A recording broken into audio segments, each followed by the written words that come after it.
Hello everyone, I hope that you guys are doing great and I hope that your preparation for the exam is also going well. Today we are going to solve a question of past exam March and June 2023 past exam of AAA. The name of the question is Encore Corporation. It is a very important question before preparation of the exam. Because within this question, we have seen so much changes within the syllabus of ACCA. For example, the examiner has asked such type of questions that the examiner has not asked within the previous exams. Even if you look at the kit of AAA, even if you look at the BPP or Kaplan kit of AAA, you won't find these types of questions. Within the past exam of March June 2023, the examiner switched towards technical marks a lot. Before we know, each and every single tutor has guided every single student that theoretical portion of the syllabus and the technical portion is equally important within the exam. But the examiner in this specific question switched his approach towards more technical side. How?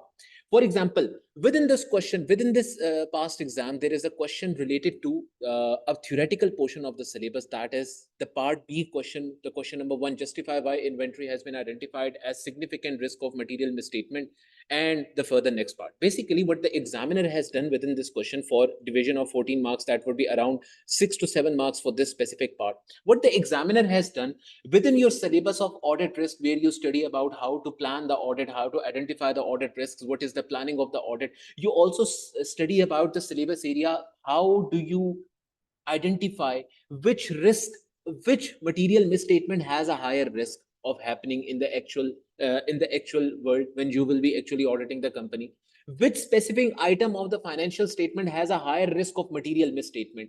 There were certain portions, certain points that we need to remember about this. We did remember about this within the syllabus as well. If I remind you all, within your book, it is right here, assessing whether a risk is significant on page number 215. Within this syllabus, we have learned about different points, how we decide what risk of material misstatement is more significant than the other one. Here, using these points, using these specific points, we had to solve that question. So the examiner used the theoretical points itself to ask a technical question linked with the scenario completely. Whereas in the past exams, more possible past exams, if you look at December 2022, or if you look at June 2022 exam, if the examiner was asking a theoretical portion, he was only asking a theoretical portion. He was not linking that specific theoretical portion to the exam scenario itself. But within the March June 2023 exam, the examiner linked this specific theoretical portion to the exam scenario itself. So technique and theory is both involved in solving this question. So we are going to solve the first question today of March June 2023.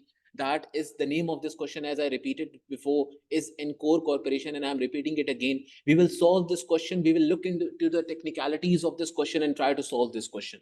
If I come towards the past exam, obviously you all know how to use the exam, how to use the exam software when you will be actually attempting the exam. You will have section A, that would have one question. It would have their own requirements. These are the tabs that you use on the left hand side to access all of the information regarding the question. Within the exhibit number 1, there is always the requirement, the partner's email. So we are going to try to solve this question just like the way we will be solving it within the exam. So if I come towards this question, the requirement, if we check out the requirement, first of all, what does the requirement say? Respond to the instructions in the email from the audit engagement partner. The note is the split of the mark allocation is shown in exhibit 1 partner's email, which simply means that we have technical marks, which are 40 marks for technicality, which we will be solving. And there are 10 specific marks for professionalism, or in other words, 10 specific professional marks. Looking at that, if I move towards the exhibit number 1, now how to achieve these technical marks, I'll let you know. How to achieve these professional marks, the 10 professional marks, I'll let you know word by word when we will be solving the actual question. It is very easy to gain these 10 professional marks. These are the free points. In the AAA exam, you will have 20 professional marks within the exam. So these 20 marks are very crucial for passing the exam. You can't get 100 marks within AAA if you are just attempting the exam. You would be maximum able to attain 80 marks, because the rest of the 20 marks are professional marks. So to attain these 10 specific more marks within section number A, we will also see how do we achieve these. It is very simple to achieve these. The examiner has specifically said professional marks will be awarded for the demonstration of skill in communication. How do we achieve communication in section number A? I will let you know about that. We write an introductory paragraph and all the other things. Then analysis and evaluation, this is specifically linked with analytical procedures. How do you identify the gaps, the comparison with the previous year in the question given in the scenario? How do you compare it with the previous year and identify the audit risks and all the other things? What is your technique? Are you identifying the correct audit risk there? This is awarded 2 professional marks are awarded for this skill. Then the professional skepticism, whether you are relying upon something and information given within the scenario. We all know that we have studied within the course, the word professional skepticism simply means that you cannot trust every single thing. An auditor has to be having a questioning mind always at all times. He has to be skeptic about everything.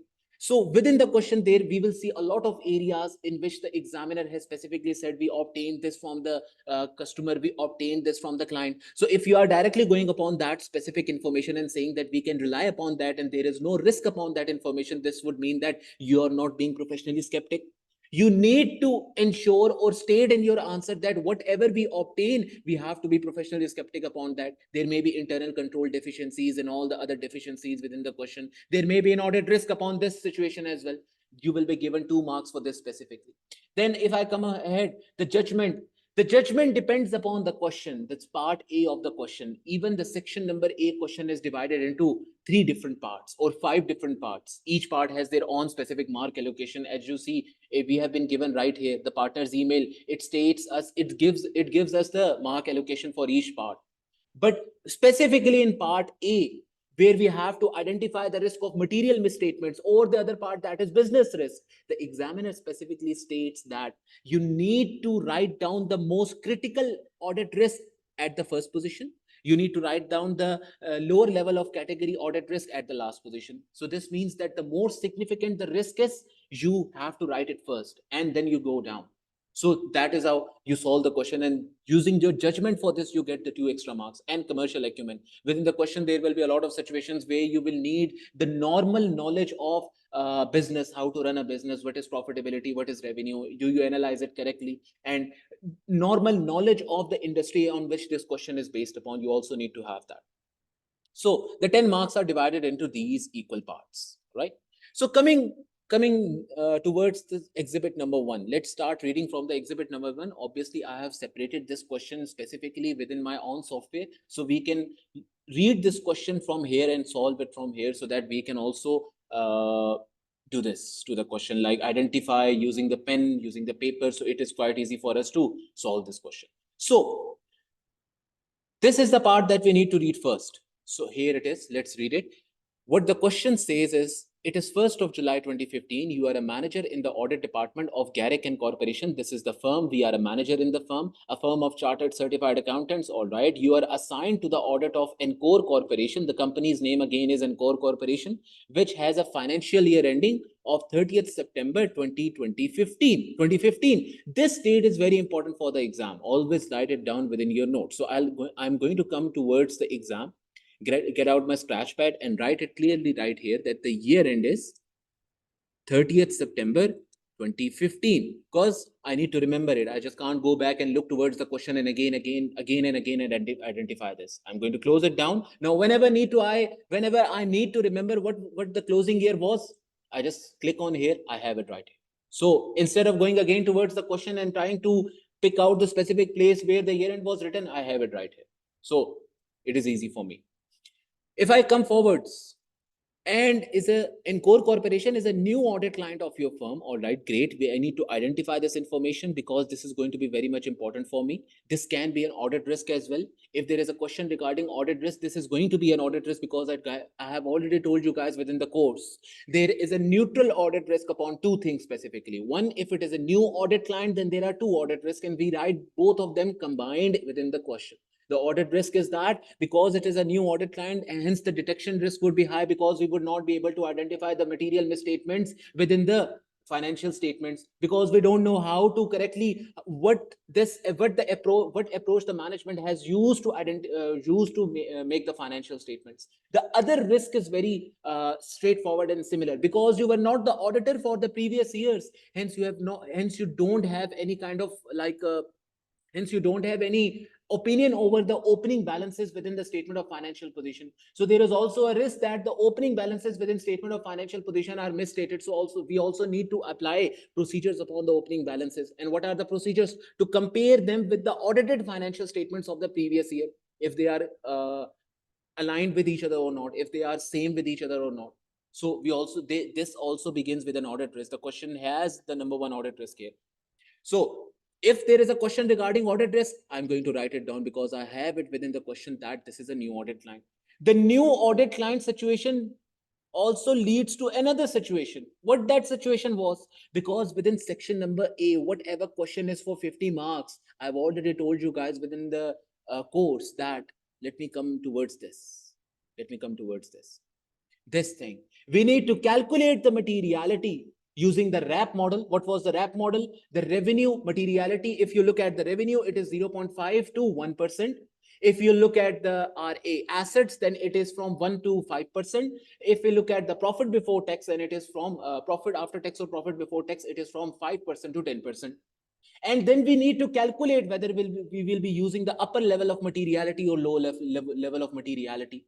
Because this is a new audit line, I've told you within the course that materiality, selecting what level of materiality would you choose. For example, if within this question, the examiner has stated that I should calculate the materiality based upon profits, now I will use the 5 to 10% approach. I will calculate the materiality based upon profit before tax of 5% and then use the 10% mark as well. Now I have the lower threshold and the upper threshold of 10%. Now I need to select that for this specific question. I also need to state whether I will be selecting the lower level of materiality or the upper level of materiality. It is based upon three things: how many internal control deficiencies there are within the scenario. If you identify even one of the internal control deficiencies, this simply means that there will be deficiencies in other places as well. So you need to set a lower level of materiality in order to make sure that that a higher sample is selected, high number of items have we perform substantive procedures on high number of items, so the materiality would be low. The second option is, if it is a new audit client, then the risk is high. Hence, we have to select the lower level of materiality. And the third option was, if there are many different material misstatements within the question, if you can identify that there are 10 or 20 misstatements, like 5 more than, let's say, 8 to 7 misstatements, and there are many big significant misstatements, high value of amounts have been involved within the misstatements. So now you again set the materiality at the lower level. If none of these three conditions have been met, it is not a new audit line, there is no internal control deficiency, or there are material misstatements, but the amounts involved regarding the misstatements are not that high. So now we will set the materiality level at the upper threshold. That would be the 10%. So we also need to set the materiality within the question. So coming towards the question itself, because this is a new audit client, hence our materiality will be at the lower threshold. Now I have the number one thing for free marks, that is, because it is our new audit client, we have the number one audit risk. At the same time, because it is a new audit client, we will set the materiality at the lower level. First, we will need to calculate the materiality, then we will set the materiality at the lower level. Let's further read it. Encore Corporation designs and builds boats which are used in the fishing industry. So the company is basically designing and building the boats, all right. That is, it is a normal course of its business. Each boat is created to a specific customer order, all right, great.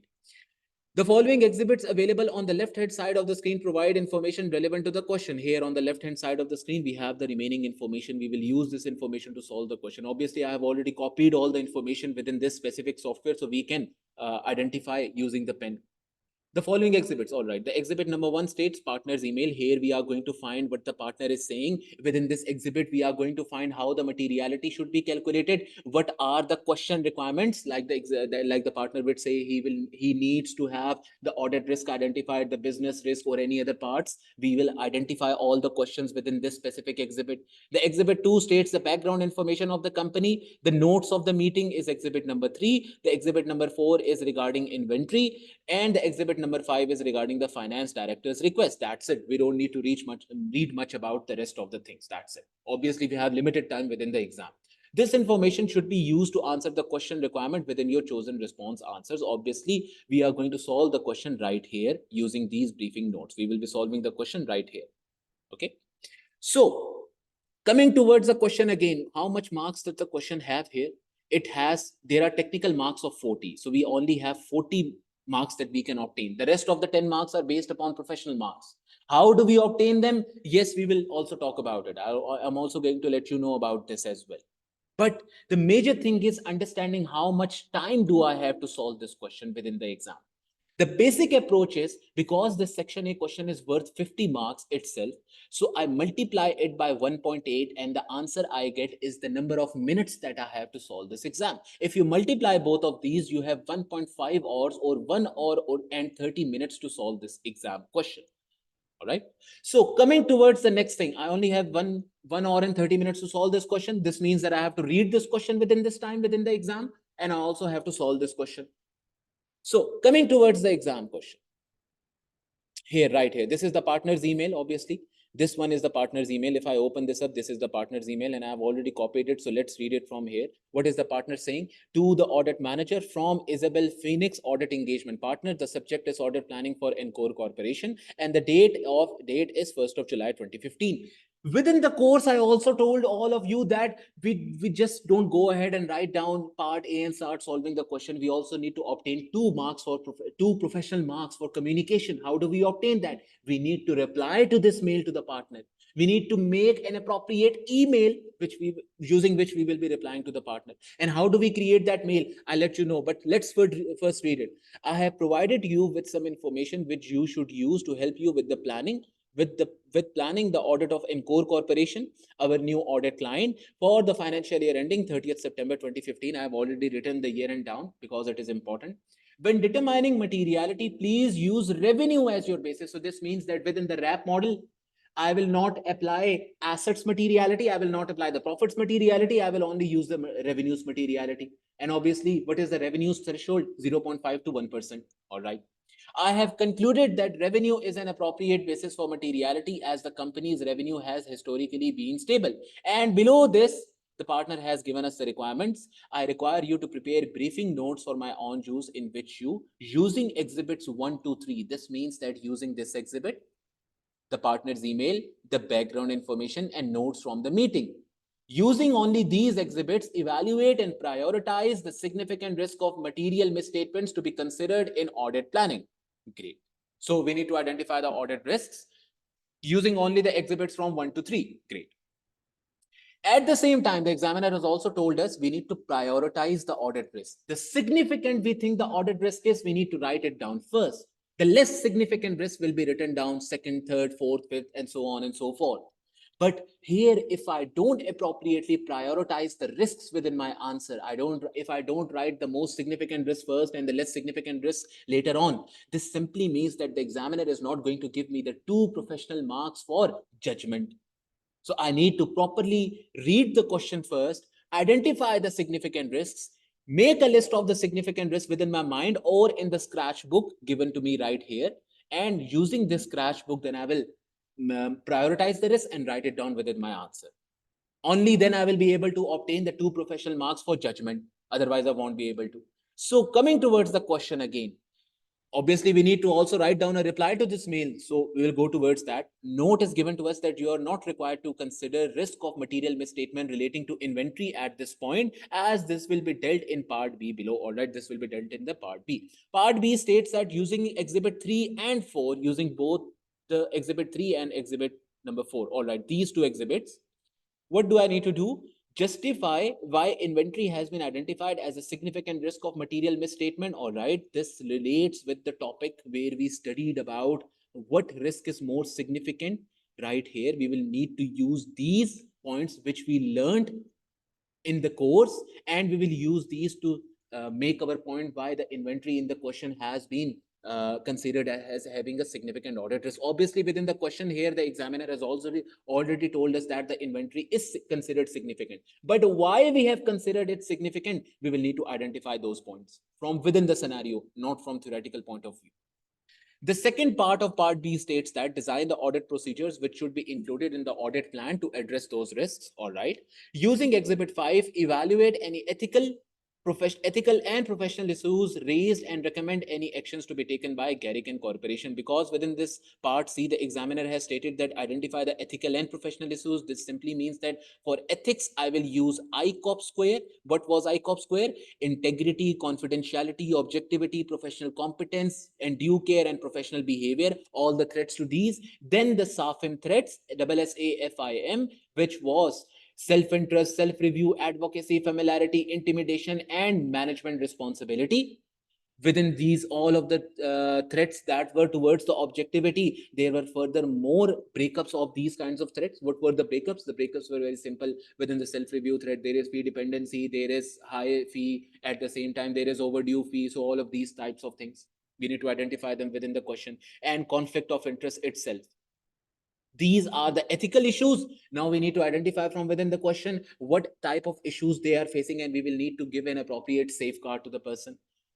Then there are professional issues. What were the professional issues? Professional issues had the mnemonic of MAP. What was MAP? Money laundering, auditor's liability, and practice management. Within money laundering, we need to understand what money laundering is. Money laundering was done within 3 different types of steps. At the same time, we also need to identify like what do we do to reduce the money laundering issues within the company. We need to have our own MLRO, and the MLRO is responsible. Every person within the company is responsible to report any kind of suspicious activities relating to money laundering to the MLRO, which has been appointed within our company, and the MLRO is responsible to report this to the appropriate authority that this person has raised threats. He need to first investigate that suspicious activity, and after the investigation, if it is true that some kind of money laundering is happening, he will have to report it to the relevant authority. This is the responsibility of MLRO. Within money laundering, we have also studied within our course that we need to perform know your client procedures, or otherwise known as KYC procedures. What were those?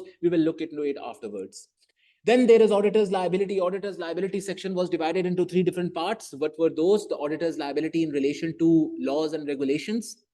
The auditor's liability in relation to laws and regulations were that it is the primary responsibility of management to ensure that they are following all the laws and regulation. And if any law and regulation has been broken by the company, they need to report it appropriately within the financial statements. If it affects the financial statements, a disclosure should be given. Anything that should be recorded, any kind of penalty that they would have to pay because they have broken the law, it is the primary responsibility of management to record it appropriately within the financial statements.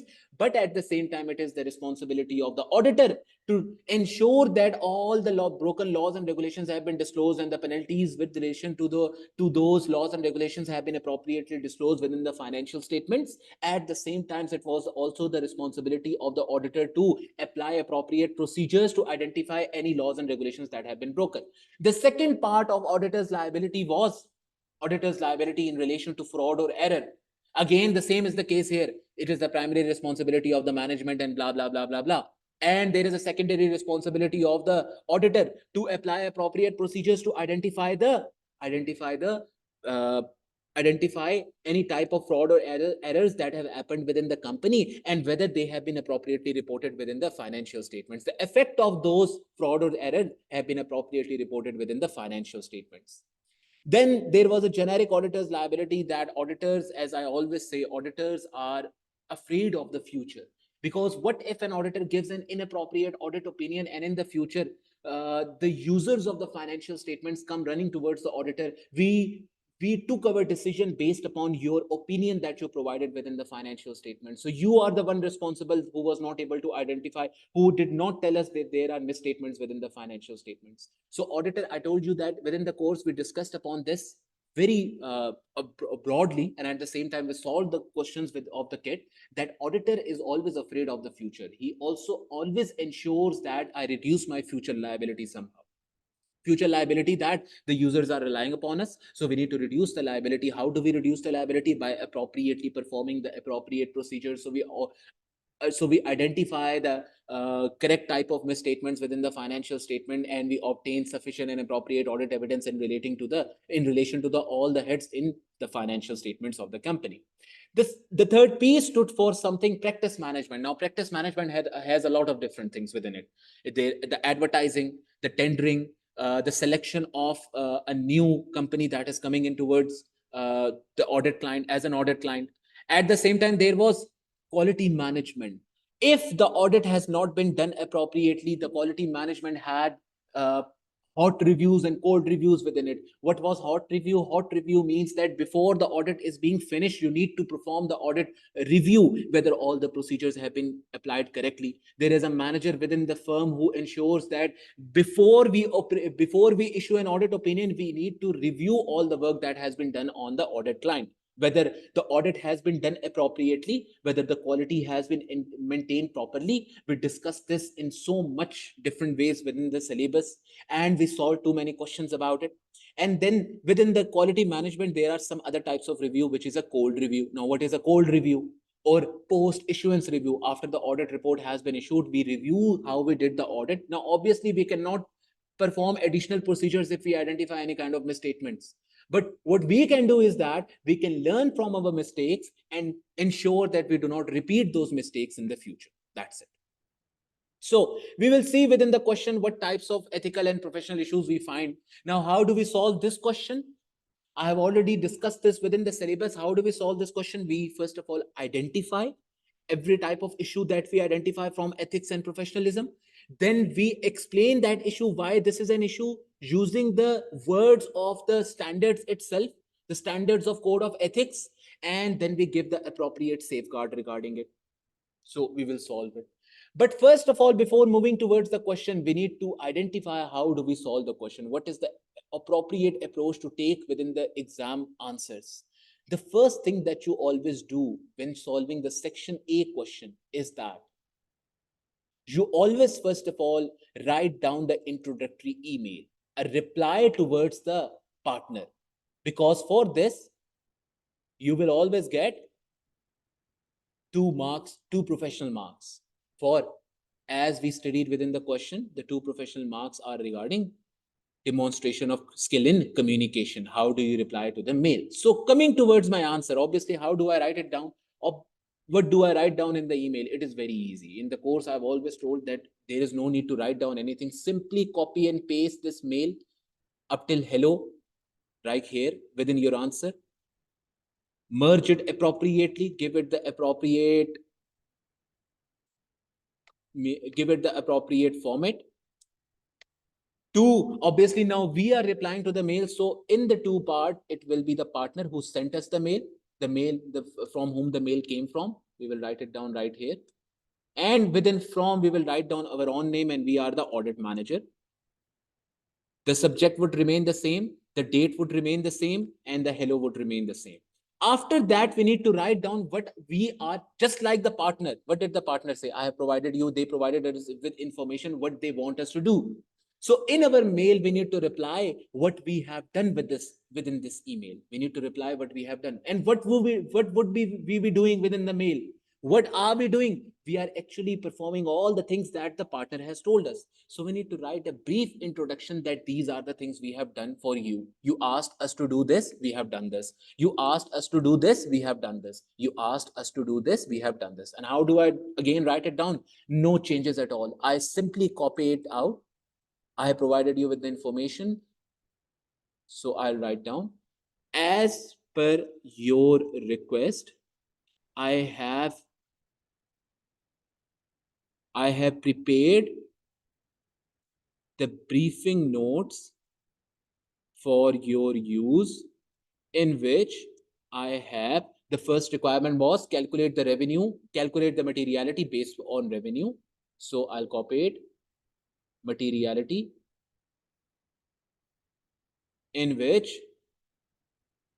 first of all, I have calculated the revenue based, calculated the materiality based upon the revenue of the company. Additionally, now I start copying all the requirements of the audit partner. What do? I copy this and I paste it right here. Now I just change the words. Additionally, like I'm writing down my reply to these requirements. Additionally, using exhibits 1 to 3, I have evaluated, I'll write it down. I have evaluated, just change the tense to past. I have evaluated and prioritized the significant risks of material misstatement to be considered in planning the audit, comma, I have also the second part, using exhibit 3, I'll copy this all and paste it right here. Using exhibit 3, I have also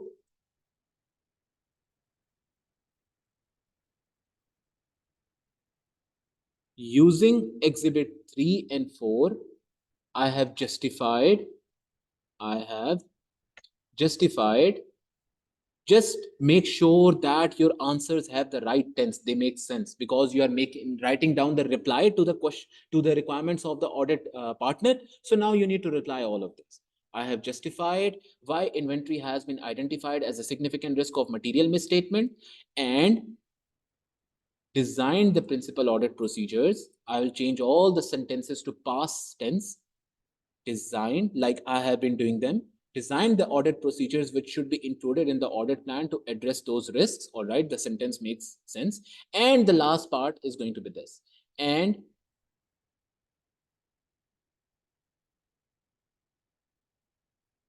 let's copy this. And using exhibit 5, I have evaluated any ethical and professional issues raised and recommended any actions to be taken by us. That's it. That is going to be my introductory email to the partner. Obviously, this is a part of my answer within the exam.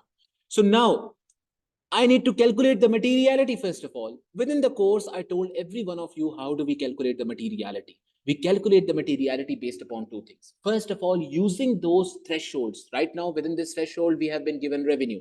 So we will be using the revenues threshold of 0.5 to 1%.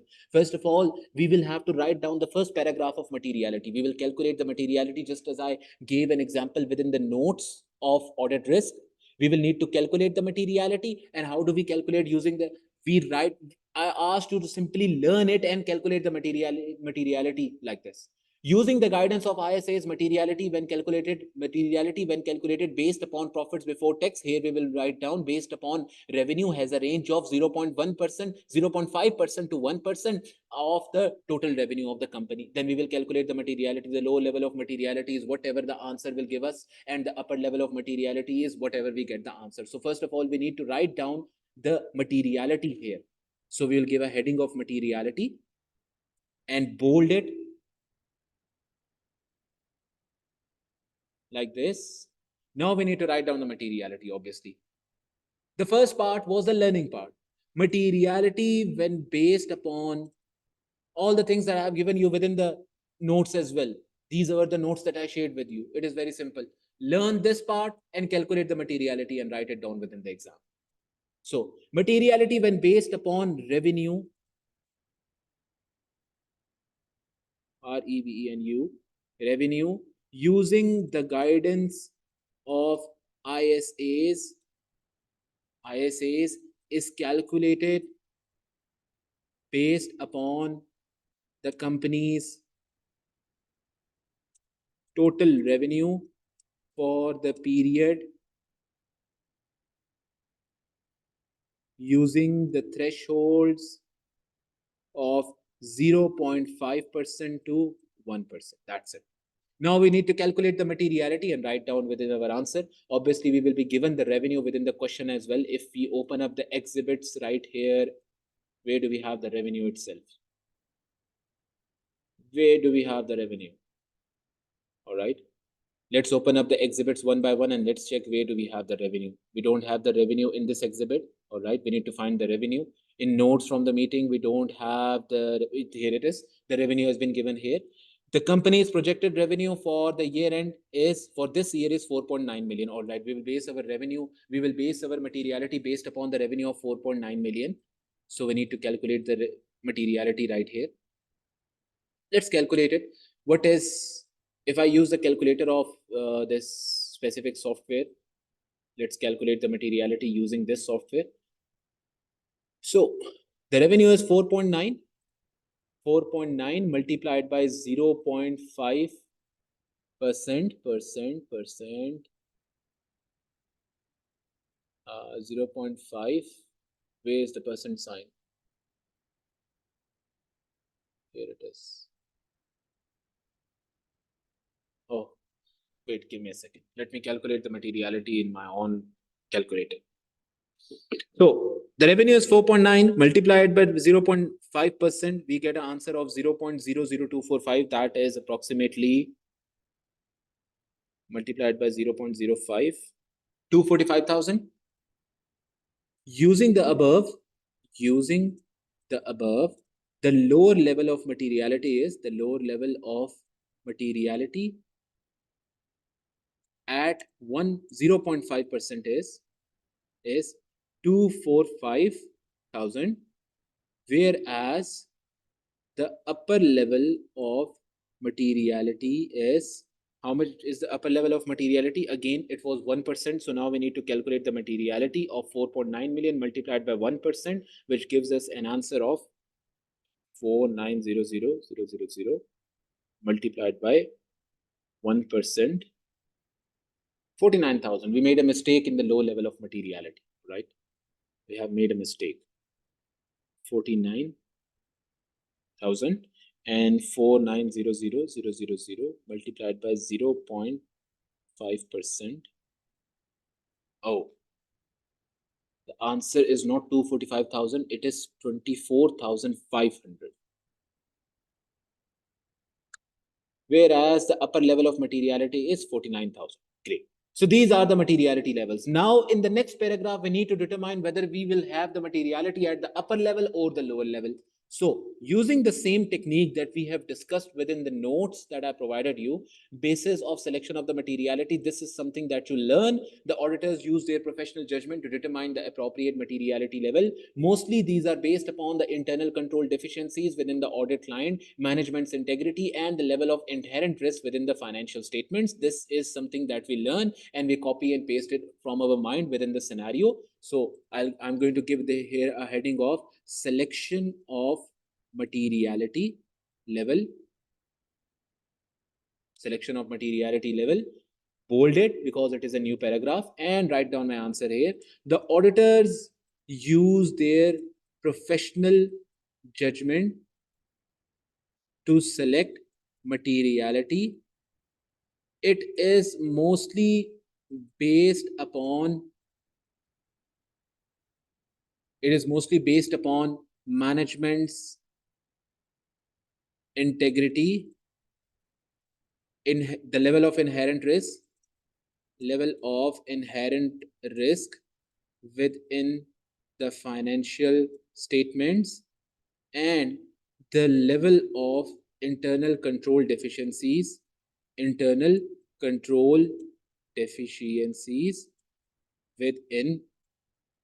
within the audit client. That's it. We can also add right here, and whether the client is a new audit client, and this is the first year of their audit, by our firm. Now, for our answer, obviously, we already know that this is a new audit line. So we will simply write down, as this is a new audit line, we will not have enough knowledge about them. So we need to appropriately audit their financial statements and have a higher sample for selection, so that we can appropriately perform all the substantive procedures and obtain sufficient and appropriate audit evidence regarding the opening balances and the closing balances. We will set the materiality at the lower level. That would be 0.5% based upon revenue. Hence, the materiality would be 24,500. Simple. So the materiality would be as, now we need to give an explanation why we are first of all setting the materiality at a lower level, as the company's name, Encore Corporation, is a new audit client. Hence, there may be higher risk of material misstatements within the financial statements, higher risk of detection, and as we don't have the appropriate knowledge regarding the company due to first year of audit, we will need to obtain sufficient and appropriate evidence and perform detailed substantive testing. Hence, to manage the higher risk, we will set the materiality at the lower threshold of revenue, which would be 0.5% at how much? 24,500. That's it. Now, obviously, you guys would be thinking, sir, what if we get this wrong? What if the materiality here would be set at 24,500, whereas the examiner within the answer has said that I am setting the materiality at 49,000? Would we get the marks for it? Yes. If you provide this explanation correct, that why you are setting the materiality at the lower level. So now we have already provided the examiner with the correct explanation that we are setting the materiality on the lower level because this is a new audit client. We don't have much understanding about the client. We need to appropriately obtain the sufficient and appropriate audit evidence, and we need to perform more detailed substantive testing so that we can provide the right audit opinion. Because of these specific reasons, we are setting the materiality at the lower level. You have provided the correct explanation why you are setting the materiality level at the lower level within the exam. The examiner is going to give you marks for this. And within the exam, these specific, this only, if I talk about this materiality and the basis of selection of materiality, you will be given 3 marks for this within the exam itself. So if I come towards the partner's email right here, the first question was for 18 marks. Out of those 18 marks, we have already attained how many scores? 3 marks. So we are only remaining with 15 more marks. But as in my syllabus, I have already in the course, I've told all of you that when you calculate the materiality, just think you never calculated it.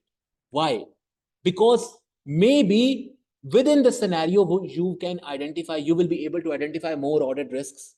You need to cover up your risk that you will not be able to obtain the sufficient marks to pass this exam, right? You need to pass from this 18 marks. You need to at least able to obtain 10 or 12 marks within the exam. So writing down the correct audit risk and identifying the correct audit risk, that should be your goal. Think of this specific as that this was just an introduction towards the question. Do not think of it as attaining the marks. Yes, you will get marks for this within the exam. But if you think of it as that you have already gotten 3 marks and now you only need to do the question for the remaining 15 marks, now your mind would already be set that I need to identify less audit risks. What if you have not identified enough audit risks within the question? So think of this, that I've done it. I don't need to go back towards it, but I will think that I have not obtained any marks for this specific requirement that I've solved already. Now we will go towards the question and solve this specific requirement. That is the audit risk. We will read each and every single exhibit and we will solve the answer from there. Obviously, we are going to give here the heading of part A and audit risks. That's it. And now we are going to solve the audit risk itself. We are going to give heading regarding each of the points that we raise, and we need to identify the audit risk as well. How do we identify the audit risk? That is the major question. Within the notes that I gave you guys, I have told you that there is a specific approach that you should take to solve the audit risk question. There are 4 steps to solve each and every single audit risk. Whatever risk you identify when you are writing, first of all, you need to identify the audit risk. Now, identification of the audit risk is the difficult part. Once you have identified the audit risk, how do you need to write it down within the exam? It is very easy. There are 4 steps involved towards writing one audit risk down. Step number 1, clearly write it down which financial statement item is that the risk of over, under, or misstatement. What I mean by this is, for example, if there is a risk against the inventory. The inventory is overstated because the NRV has decreased. If the inventory is overstated and the NRV has decreased, this simply means that the inventory should be written down at its NRV. The loss will be recognized in profit or loss. This means that the management has not written down the inventory. So this overstates the inventory. And because the loss the difference between NRV and the actual carrying amount, the loss has not been recorded within profit or loss. Hence, the expenses within statement of profit and loss are also understated. How would I write down the step number one? I would simply write down the inventory within statement of financial position is at the risk of overstatement, whereas the related expense, whereas the loss on inventory is loss of inventory expense has not been recorded within statement of profit or loss. Hence, the expenses within statement of profit or loss are understated. They have not been recorded. This is the step number one. Now, within step number two, I need to explain the relevant IFRS and IAS to this specific situation. Now, within the situation, the management has not recorded down the inventory. They have not recorded it upon the NRV. The NRV within the market decreased from the carrying value. So now you need to write it down to its NRV. Which standard relates with this situation? IS2. What does the IS2 states relating to this situation? IS2 states that IS2 inventory states that inventories should be written at the lower of carrying amount or its NRV. If the NRV is lower than the carrying amount, hence the inventory's value should be written down from the difference between the NRV and the carrying amount. This is what IS2 states in relation to this situation. I'll write these exact words down within my answer. I'll write down the standard and the requirement of the standard. I will write down in my answer that IS2 states that inventories should be recorded at the lower of their cost or net realizable value. And the difference between the cost and the carrying amount should be recorded as a loss towards the profit or loss. This is what I will write down. This is the requirement of the standard.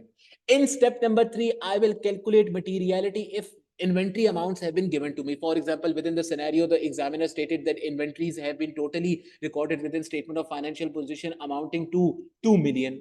Now, 2 million is above the materiality that we set in the question.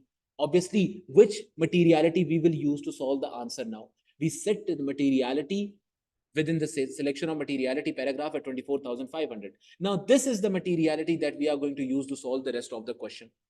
So using this, materiality has a value of how much? 2 million. Sorry, the inventory has a value of 2 million. We set the materiality at 24,500. It is above materiality. I need to clearly state that the value of inventory amounting to 2 million is above materiality level. Hence, it is material to the statement of financial position as to the statement of profit or loss. That's it.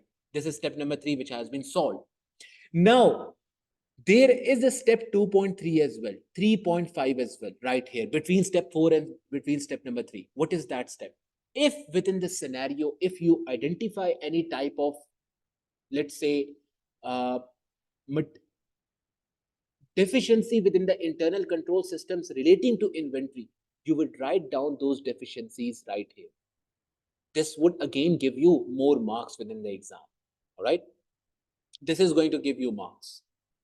Now, in the step number 4, we write down, explain in your own words what company might has done, which is not according to IFRS, and also try to explain why the client have not followed the requirement. For example, this will be already given in the scenario. The management may not have recorded the inventory at the lower of NRV and the loss within the statement of profit and loss because it would reduce the profits for the company. Hence, the management might not have recorded because they would not like to reduce their profits. Hence, they have not recorded this loss. In simple words, we will write this down. So we need to explain further down, why do you think that this exists? Why do you think that there is a reason that this exists? We can also write down that the market value of the inventory recorded by the management at the carrying amount might not be in line with the carrying amount of the inventory, and hence the NRV might have fallen down, the selling price might have reduced, which would mean that the inventory needs to be recorded at the lower of its cost or NRV. We will just need to explain in our own words, why do we think that the risk exists now? We can use any of the terms. When we will be solving the question, I'll let you know how to write it down. But coming towards the question itself, let's read the question and use this 4-step approach to solve our answer. Now, for these 4-step approach, I've already told you that you can get anywhere from 3 to 4 marks, but remain at the lower end.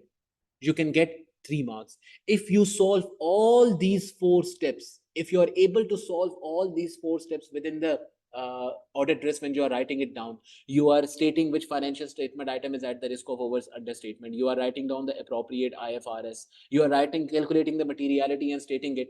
You are also calculating if explaining each and everything within step number 4. You would get maximum 3 marks for this. If you are not able to write down any of these steps, what does that mean? For example, the examiner might not have given the amounts required to calculate materiality. So this means now you cannot calculate step number 3. What if the amounts for inventory have not been given? So now you cannot calculate the materiality. This means that now reduce your marks to 2 or 2.5.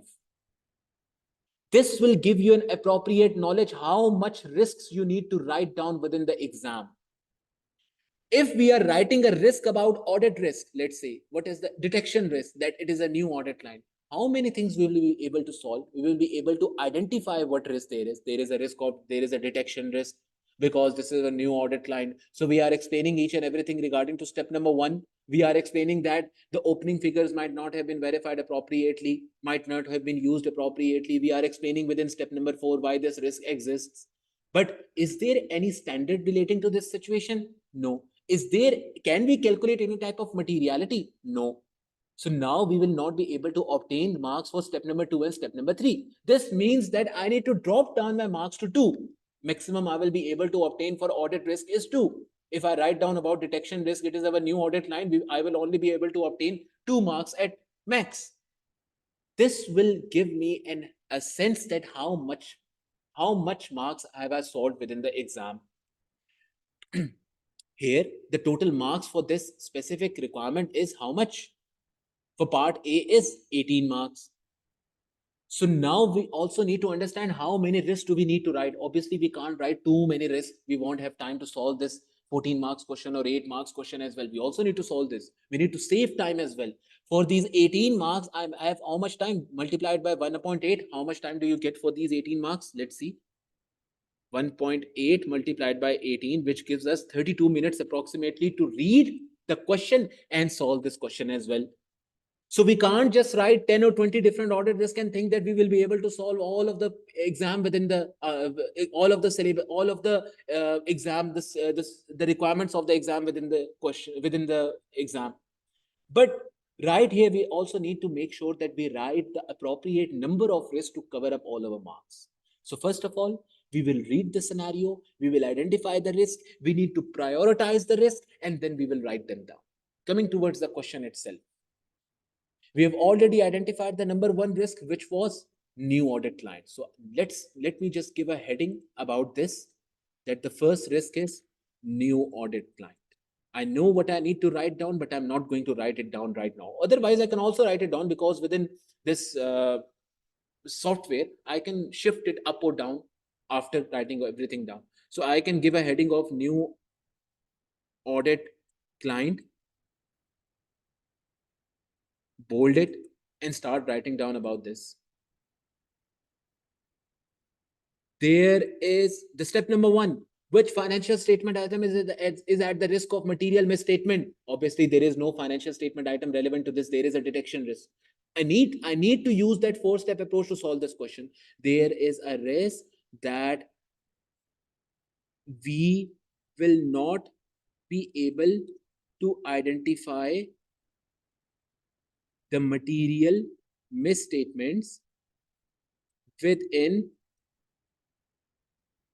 during the audit, as this is our new audit client, and we may not be able to obtain sufficient and appropriate audit evidence in relation to the audit of Encore Corporation. I also need to write down, at the same time as we were not the auditors for previous period,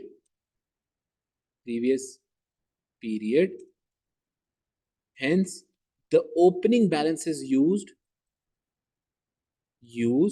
for the statement of financial position might also be misstated.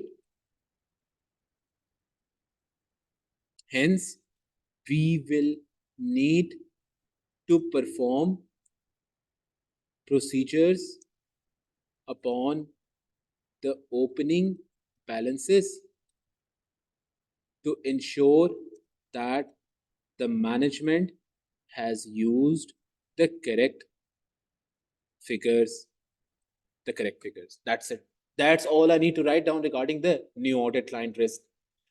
Within the scenario, I might also find other information that I can fix right here within this specific risk. If I find that type of information, I'll write it down right here. There is no difficulty to write it down because this is a software. I can simply go ahead and write down, and after I find something new, I can just add it right here. I'm not solving the question upon paper. It is not old times now. So coming towards the question itself, let's read it. Let's identify other audit risk. And if we have other things to add towards this risk, we will also add that.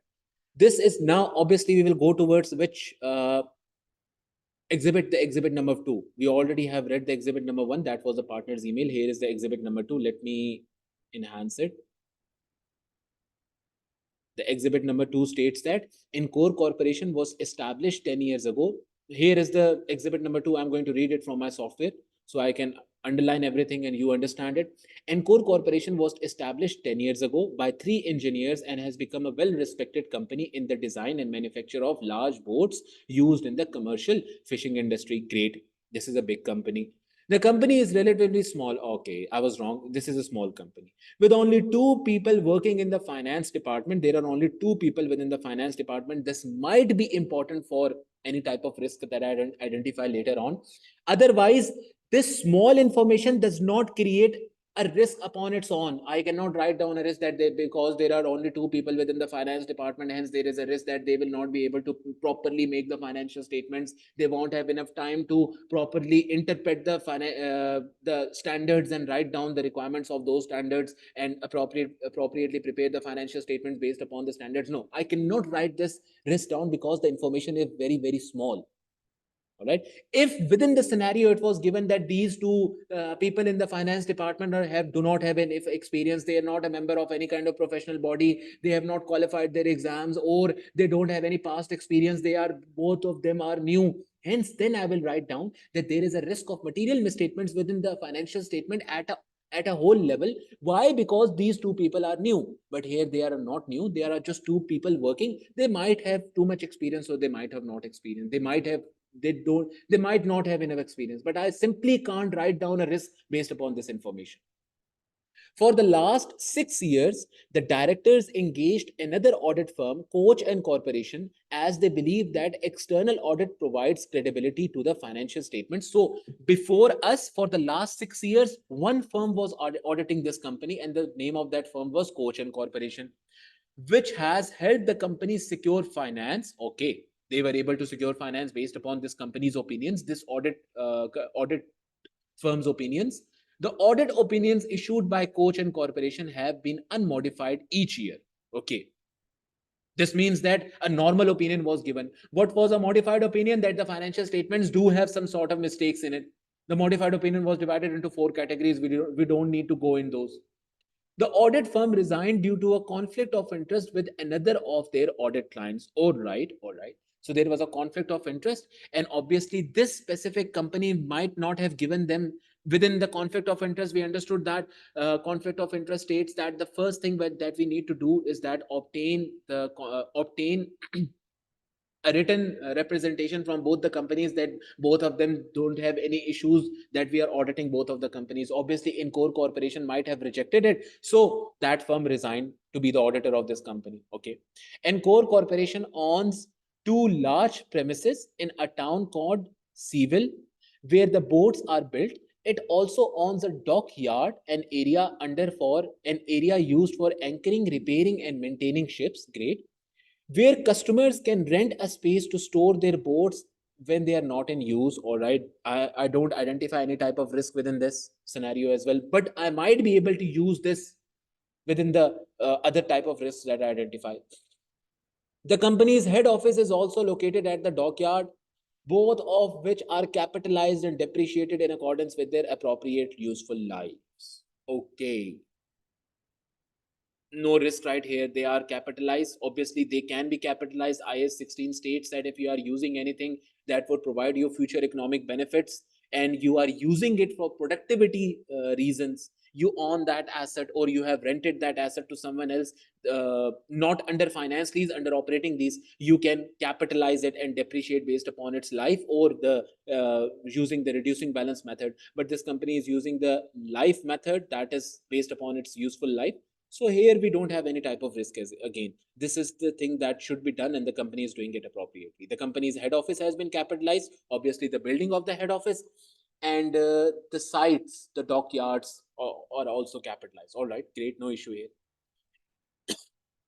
Here, the examiner states that Encore Corporation typically works on 20 customer contracts at any one time. All right, we normally have 20 contracts at any time.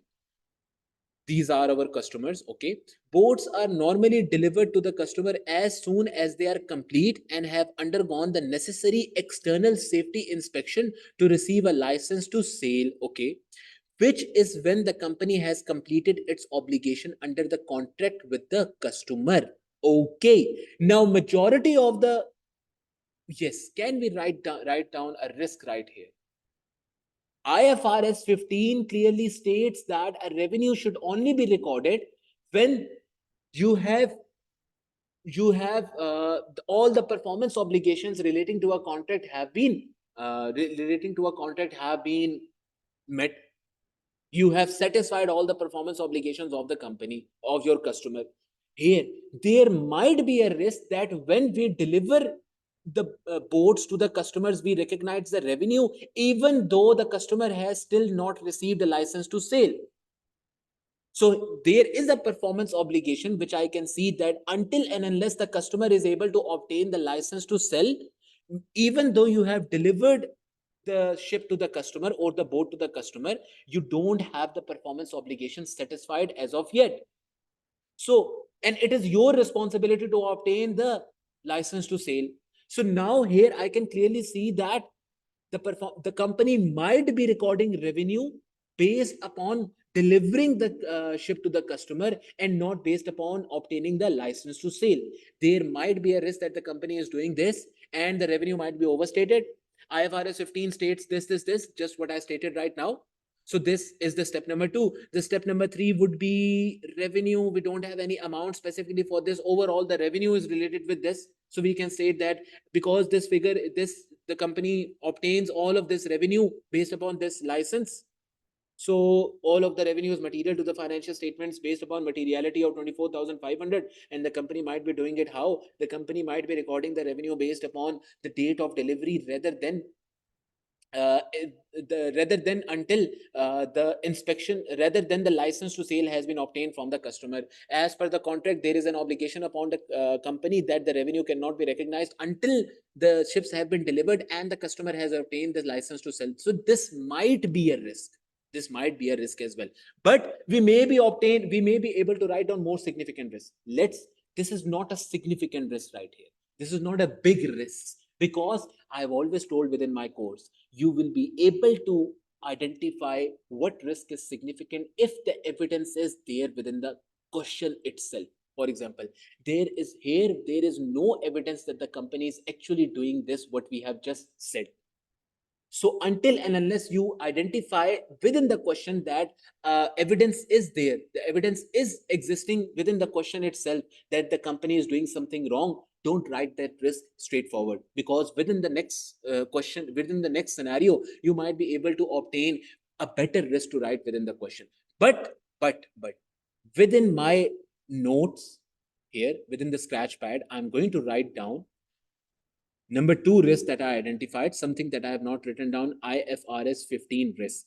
If I'm not able to completely write down all the risks, I'm going to write this risk. This is an extra risk that I have identified. Let's come towards the question again and try to identify the next type of risk. Coming towards this, obviously I only have to use the exhibit 1, 2 and 3. I've already used the exhibit number 2 right here. Now I'm going to come towards the exhibit number 3. This is exhibit number 3. This is the exhibit number 3. Okay, let's identify this. Let's check whether there is any risk based upon this information. Isabel Phoenix, the audit engagement partner, thinks that based upon her initial review, inventory gives rise to a significant risk of material misstatement. Okay, this is what inventory, and we are not required to write down any risk relating to inventory. Here we have been stated that we cannot write down any risk relating to revenue, the inventory. So we are not going to write down any risk related to it. So this is just junk for us right now. We can only use that in the next question. She would usually justify this because the briefing notes will be used to explain the audit approach to the company and to recommend the relevant audit procedures in response to the specific risks identified. This is not relevant to this question. Information extracted from the latest management accounts in respect of the inventory is given below. The raw materials, how much are the raw materials, the actual amount as at 2015, and 30th June 2014 amounts 20,000, 16,000. The raw materials have increased. The work in progress have also increased. The finished goods have also increased. Now let's go towards the notes of these. What do the notes say? Raw materials. The company tries to minimize the amount of raw materials stored at its premises, but to take advantage of a discount offered on the bulk purchases from a supplier, a large quantity of aluminum was purchased in 2015. So in this current year, you have obtained a bulk purchase from a supplier. There may be a risk of inventory right here. There may be a risk of inventory, but again, we cannot write it down right here. This is relating to inventory. I don't think that we can write any of these down. So we are not going to write down any of these here. So this is the exhibit number 1. This is the exhibit number 2. This is basically the exhibit number 3. We were wrong in selecting the number of exhibits. The notes from the meeting right here, this is the exhibit number 3. I did it wrong when I was grouping it up. So basically what the exhibit number 3 states is that developments in the current year. What are the developments? Payroll, outsourcing, and control deficiencies. Oh, there are internal control deficiencies. So whatever deficiencies here are, obviously we determine based upon the deficiency, we select the materiality level. So we have already set the materiality level based upon the new audit client. If we find any of the deficiencies in the internal controls within the scenario, we are going to write it down right here, because there are also internal control deficiencies in the scenario relating to blah blah blah. There might be other internal control deficiencies. Hence, we need to pick up a bigger sample to perform audit procedures. Hence, we will mention all of this within the selection of materiality level. Again, this goes towards the lower materiality level. What are the control deficiencies? In November 2014, the company employed a new finance director, grade Gavin B. When reviewing the company's internal control over payroll, Gavin noticed several significant deficiencies, which meant that overtime payments were not always authorized. Let's stop right here.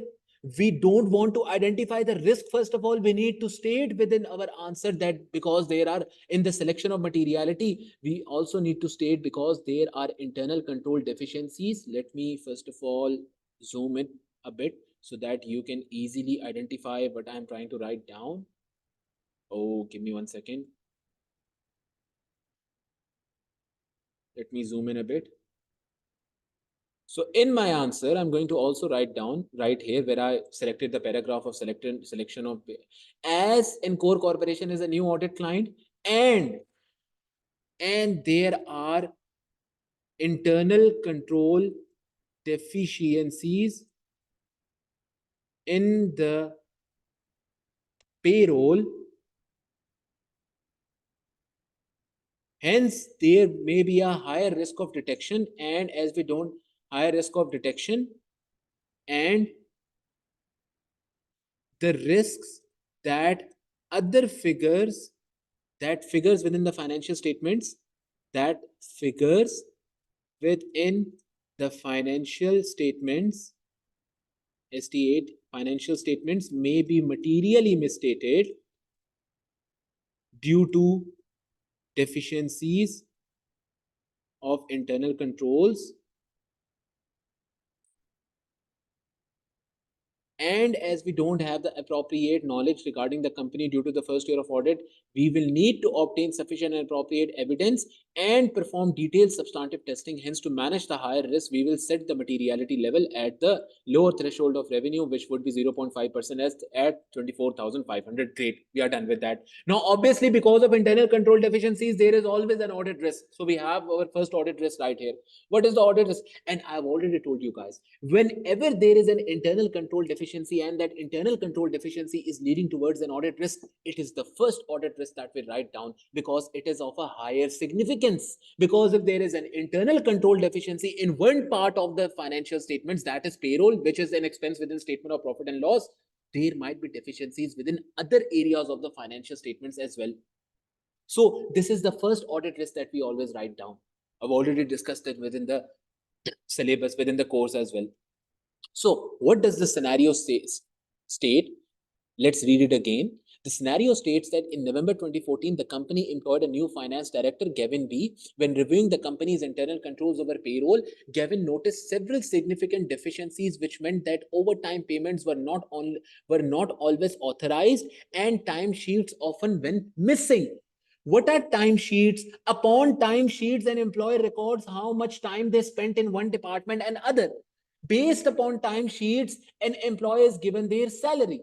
If the timesheets are missing, how do you record the expense of salaries within financial statements, within profit and loss? Obviously, you need some sort of evidence for that. How do you record the expense within statement of profit and loss? You can't just say, oh, I paid $12,000 for this year, so I am going to record down $12,000. No, no, no, no, no, no. You need to calculate how much expense should be recorded. The management would have used these timesheets, summed those timesheets up, and calculated the total expense based upon the timesheets and recorded it within statement of profit and loss. If some timesheets are missing, that expense would not have been recorded. This would mean that the payroll expense might be understated because of it. So because of these internal control deficiencies, the timesheets have been missing. The missing timesheets would mean that the expense relating to those missing timesheets might not have been recorded within the statement of profit and loss as an expense. Hence, this may lead to a understatement of expenses within profit and loss and overstatement of profits. So I have my first or second, in other words, second audit risk right here. Let's write it down. This is the second audit risk, that often the timesheets have been went missing. Okay, let's write it down. Obviously, this should be the first audit risk. Hence, we will write down the first audit risk before the new audit line. How do we write it down? We first need to give a heading of the paragraph, which would be internal. No, we should give a heading of payroll, and then what was the heading here? Payroll. Obviously, okay, we are going to give a heading of payroll, right? Now we need to write down there. The step number 1 was which financial statement item is at the risk of under or overstatement. So we need to write down there is a risk that the payroll expense within the statement of profit or loss is understated. Now, do we have the step 2 states that we need to identify the appropriate IFRS and IAS? Obviously, we don't have that, but we can simply write down this line that how expenses should be recorded to in the period in which they are pertaining. We can write this point down, but let's leave it. We don't have any standard for step number 2. Do we have any amount for step number 2 on based upon which we can calculate whether this is material or not? Do we have any amount? Have we given the financial state? Have we been given the financial statements or analytical financial statements? Let's see. The company's projected revenue for 4.5 million, projected profit this much, operating profits include payroll of 2 million. Here it is. Payroll cost of 2 million. Hence, they are material, obviously. In 2014, these were 1.9 million. Okay. We have been given the amount. So we will write down that as the total amounts relating to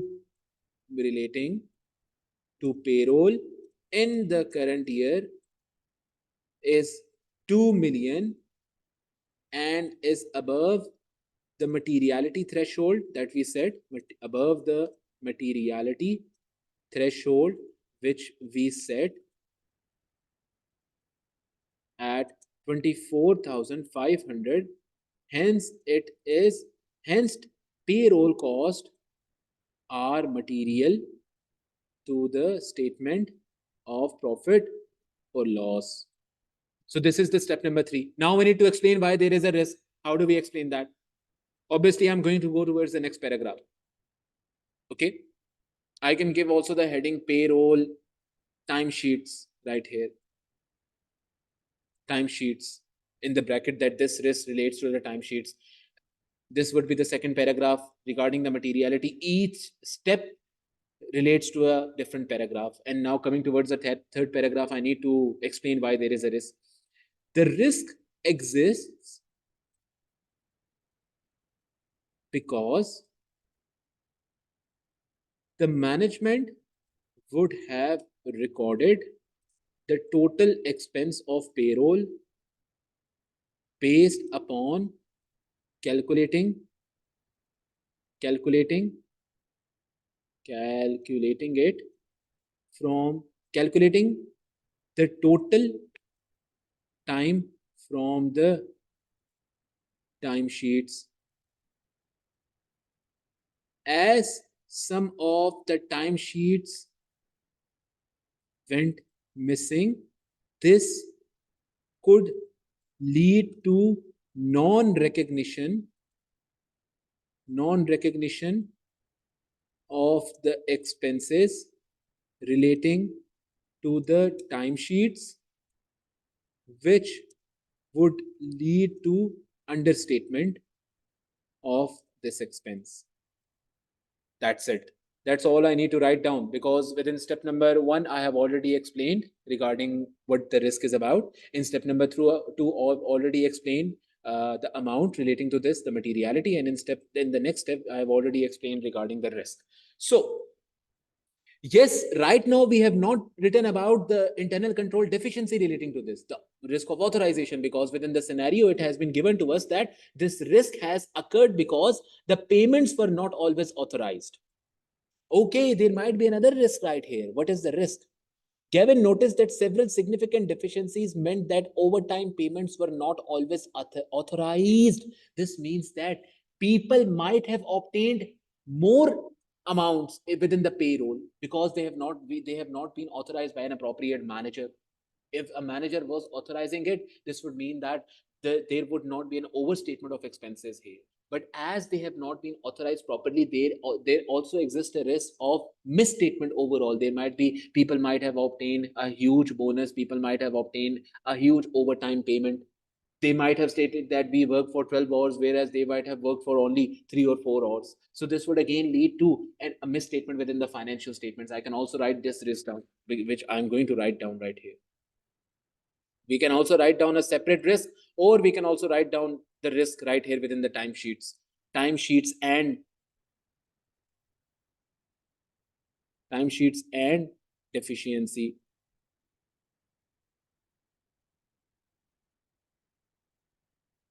Here we can write down, there is also the risk that the payroll expense is overstated overall due to the fact that no authorization was performed in certain circumstances as stated in the scenario, which might lead to a situation where the employees might have taken more, might have recorded more time which they did not actually work, and hence taken payment for that time, which would mean that this expense would overstate the payroll expense within profit or loss. Now, the problem is this. Obviously, even if the fraud has occurred, this is a type of fraud, right? Even if this fraud has occurred within the financial statements within the company regarding payroll, the employees have taken more payments which they were not authorized to do so. Even if they have done that, obviously this needs to be recorded as an expense. But would this be recorded in the payroll? No, there is a classification error now. If the employees have taken more money for the time they actually did not work, this means that this is a fraud that they committed. Now this should be recorded as other type of expenses, like a payroll fraud expense or any other type of expense. But specifically when you write down payroll expense within statement of profit or loss, that should not now be 2 million. Whatever was the actual time that was worked by the employees, that was the authorized time of the employees, that should be recorded as a payroll expense. The rest of it should not be recorded as a payroll expense.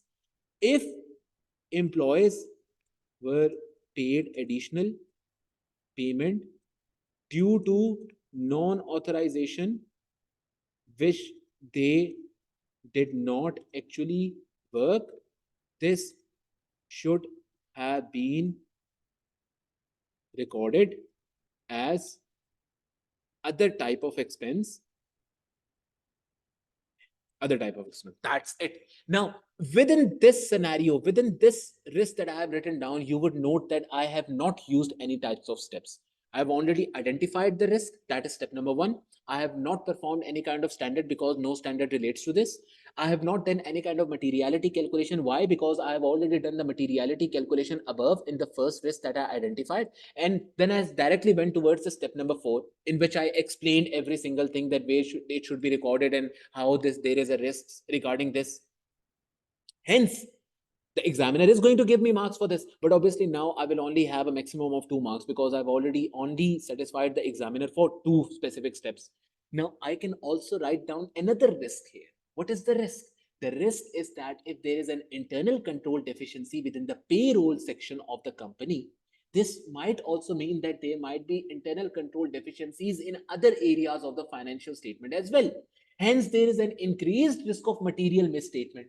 And within this risk, I will clearly write down whenever there is an internal control deficiency or a fraud, I clearly write down that during the audit, the auditors should remain professionally skeptic and do not trust any representations or evidence provided by the management, as there may be other areas where there are internal control deficiencies and the financial statement amounts might be misstated as well. So there is an overall risk of material misstatement within the financial statement at an overall level. So within this scenario, I can write down a heading, a new heading, deficiency risk, and explain. Obviously, now I need to go from the step number 1. The step number 1 would be identification of the risk. So I'll write down, obviously there is no specific item here at risk.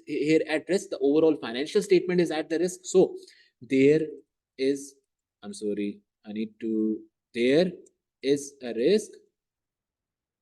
There is a risk that the financial statements at an overall level are at the risk of material misstatement. Why?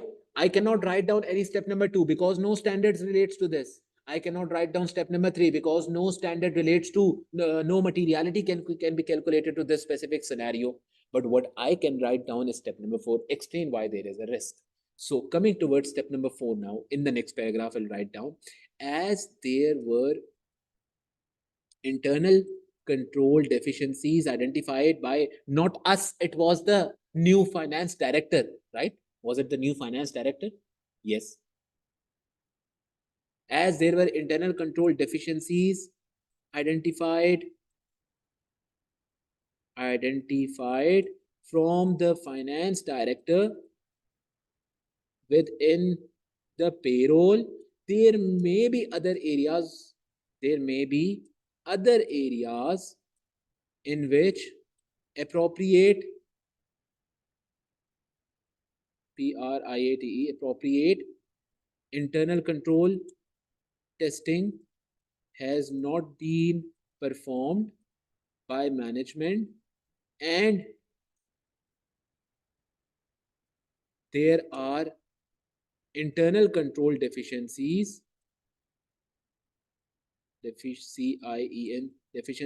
other areas which may lead to risk of which may lead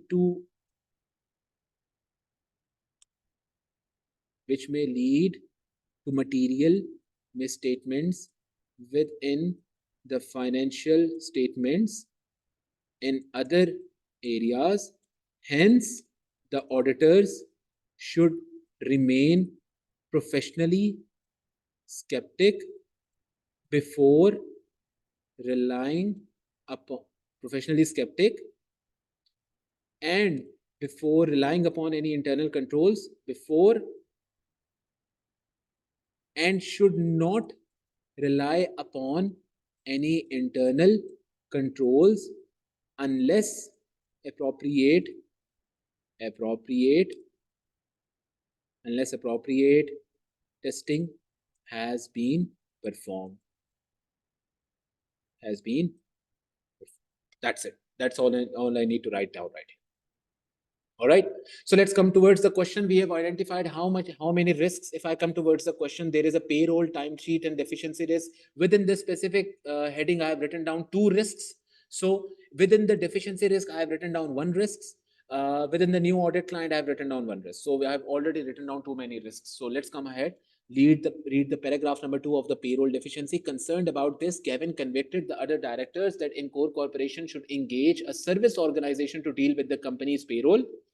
Okay, now there is another company involved. This means that the payroll would be given out to another company. The calculation regarding the payroll, the salaries given to the employees, all the things will be done by some other company, not Encore Corporation itself.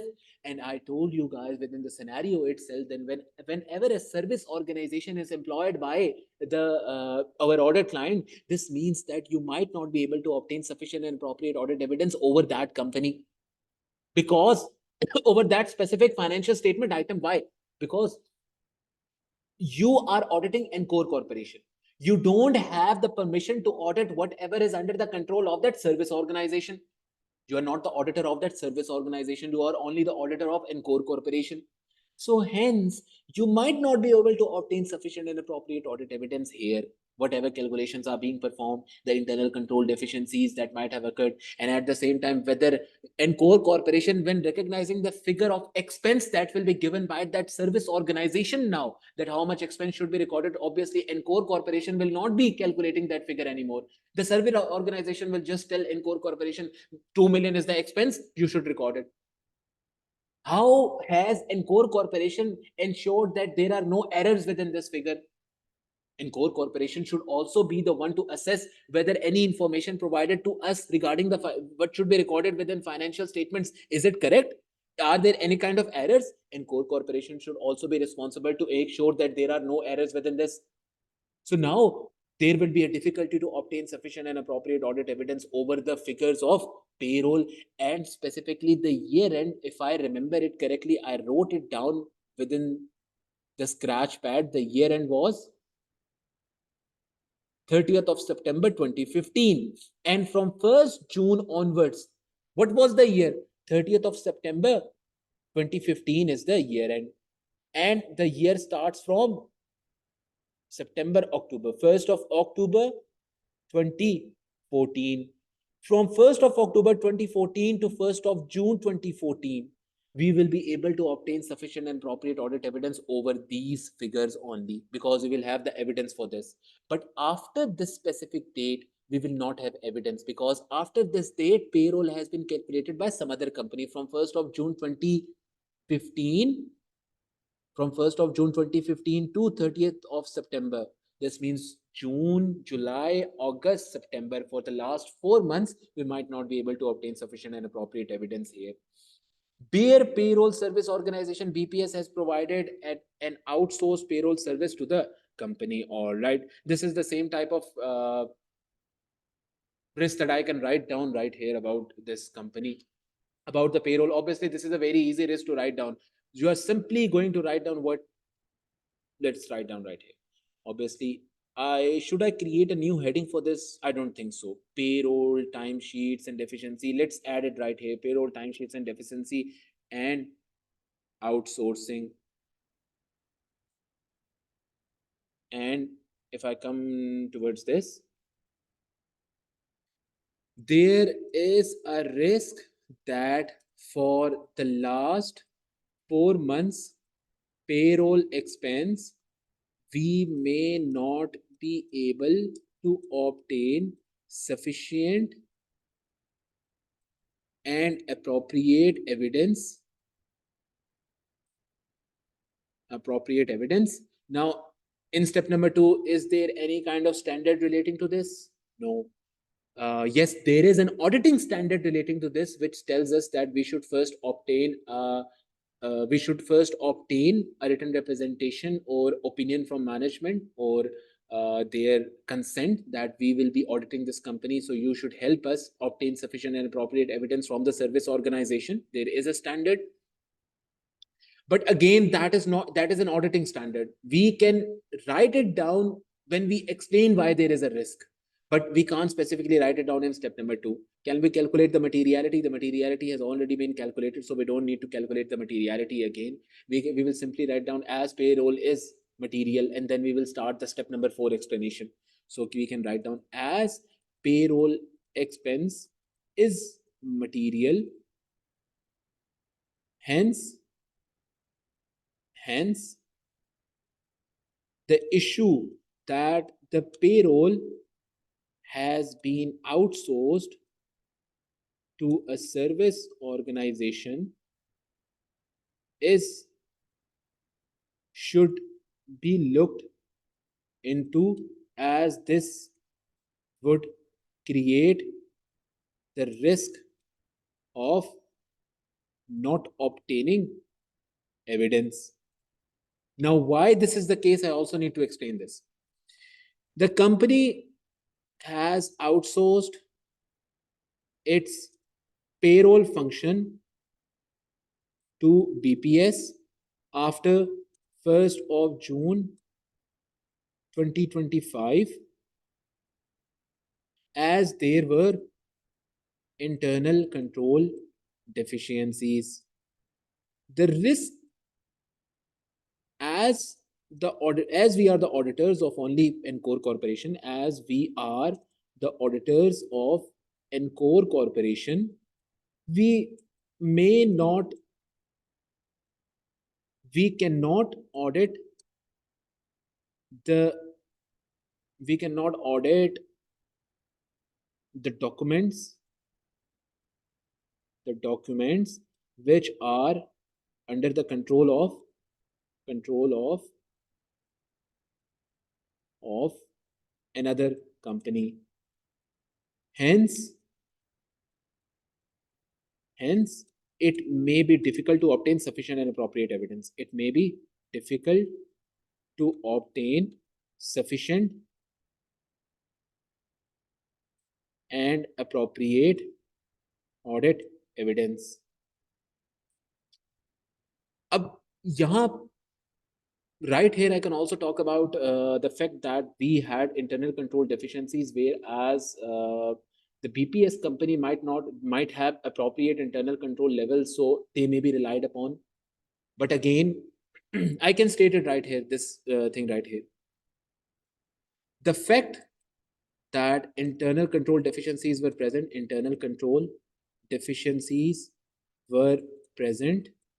within Encore Corporation. Encore Corporation might mean that that as the function has been outsourced to BPS, their internal controls might be more reliable and less chances of errors or frauds occurring. But it should be discussed with management.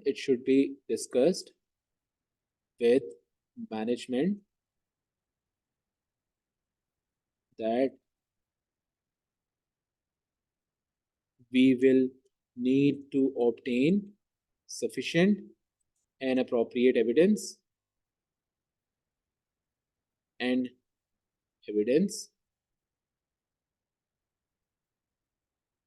hence it should be discussed with management that we will need to obtain sufficient and appropriate evidence, and hence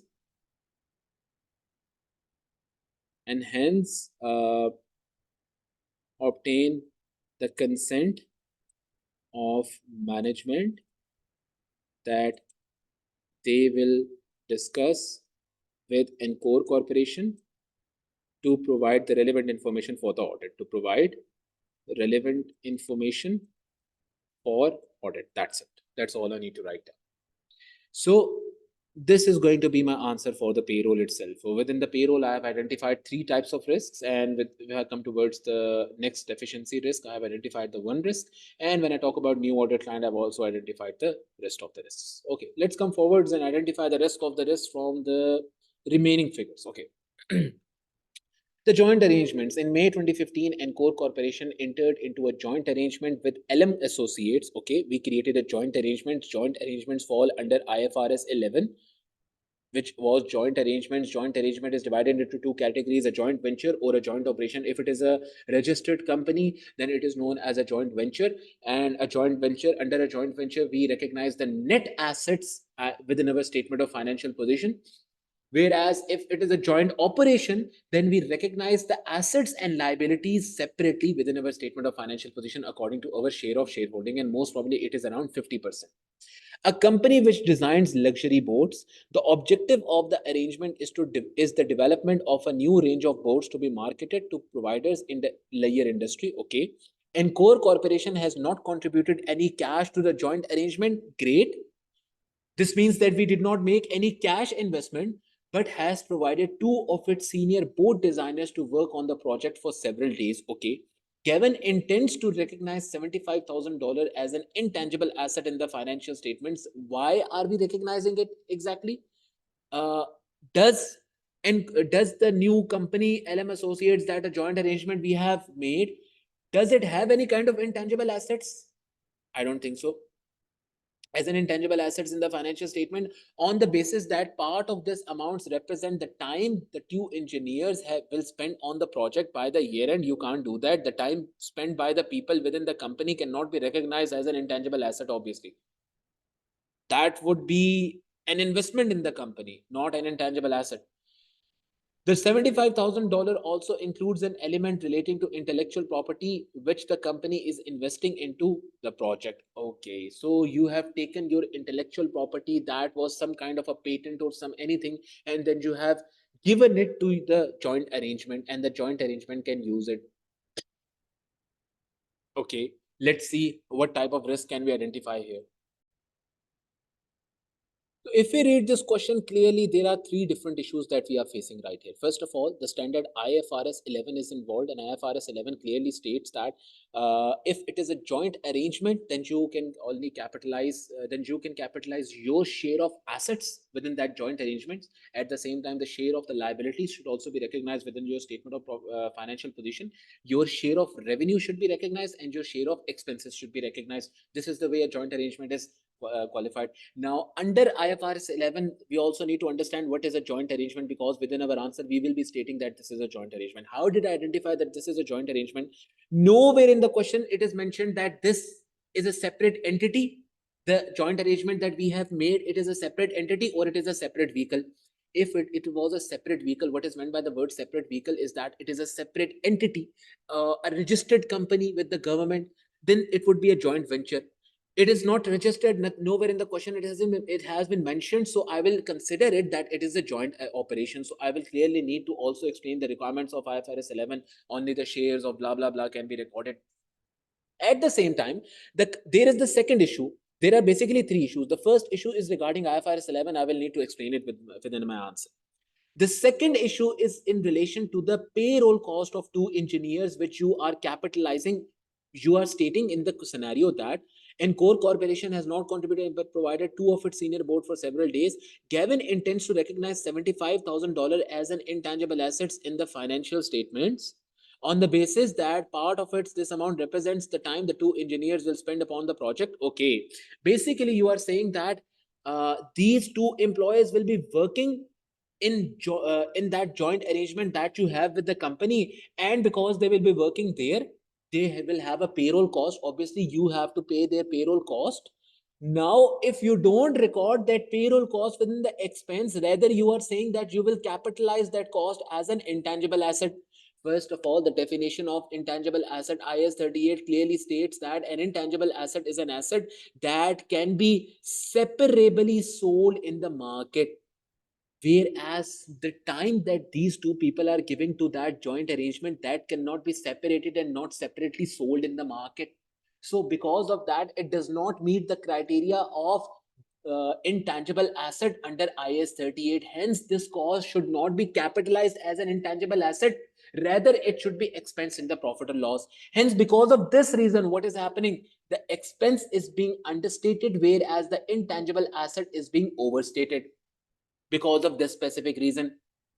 The third issue is that within the scenario we have been given that the $75,000 is being divided into two parts. One part relates with some of the cost relates with the two engineers that are working there. We are capitalizing the cost that we pay to them, that the salary we pay to them. We are not expensing it, we are capitalizing it, stating that because these two engineers will for future work in the joint arrangement, because they are working there, it will provide us future economic benefits. Hence, it is an asset, and we are recognizing as it as an intangible assets. We already have understood that it cannot be an intangible asset. The third issue is that the other part of this $75,000 also includes an element relating to intellectual property which the company is investing into the project. You are stating that there is an intellectual property, some sort of patent or some other type of thing that you are investing in that company. Hence, you are recognizing it as an intangible asset as well. First of all, Mr. Finance Director, you cannot record an intellectual property directly as an intangible asset. What if this intellectual property also does not meet the criteria of IS 38? You cannot capitalize it. That is the number 3 issue. That might also be an issue. It might not be an issue, but we can state it as a risk. But majorly, there are two risks. We need to explain the concepts of IFRS 11. We need to state that the management has done so many things wrong. You have entered into a joint arrangement. Here, you are stating that you are not recording any kind of revenues within your financial position, within your profit or loss. The expenses have not been recognized. The asset share has not been recognized. The liabilities share has not been recognized. This is an understatement and misstatement of all of these situations under IFRS 11. Then the payroll cost, you are capitalizing it. That is again something that you are doing wrong. So let's come towards the next thing. What sort of expense it should be? Sorry, what sort of deficiency would this be? Where should we prioritize it? I think before the new audit guide, we should prioritize it.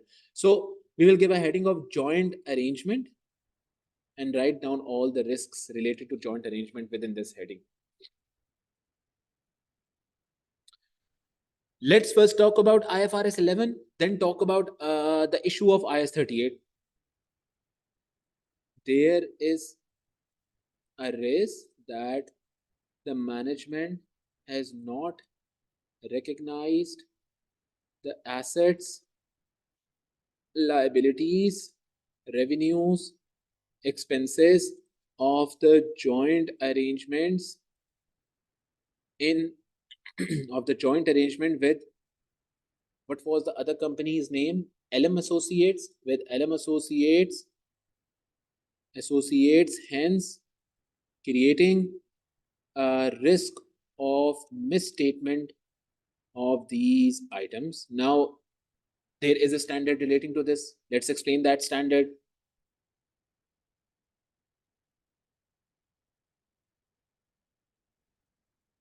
IFRS 11 states that a joint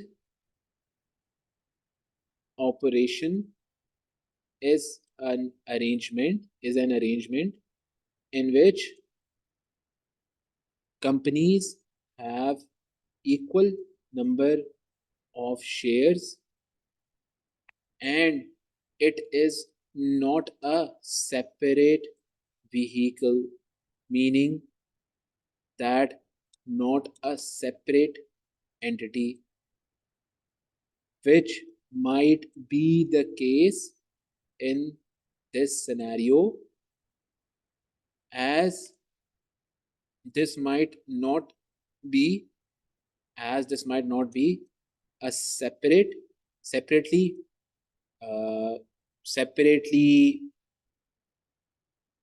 this might not be a separately registered company,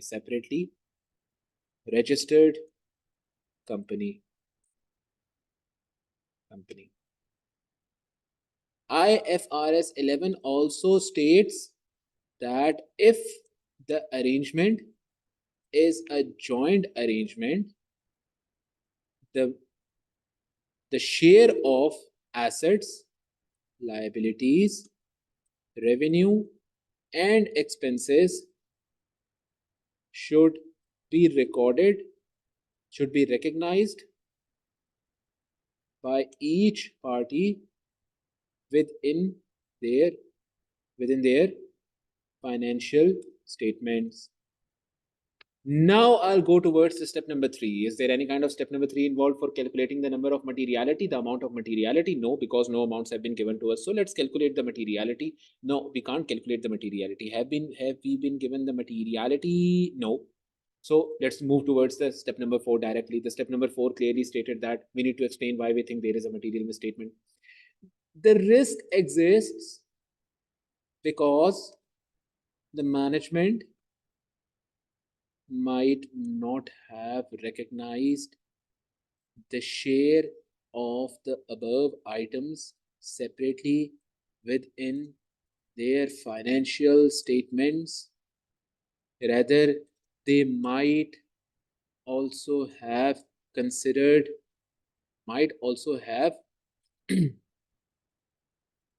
stated that this arrangement is a joint venture. This might be possible that the management might have stated that this is a joint arrangement rather than a joint operation. This is also possible. Joint venture.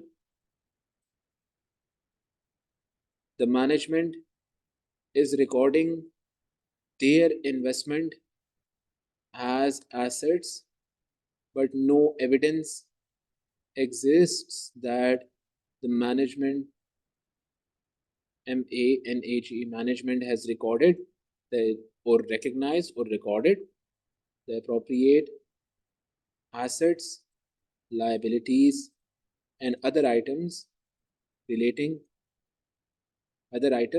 of the joint operation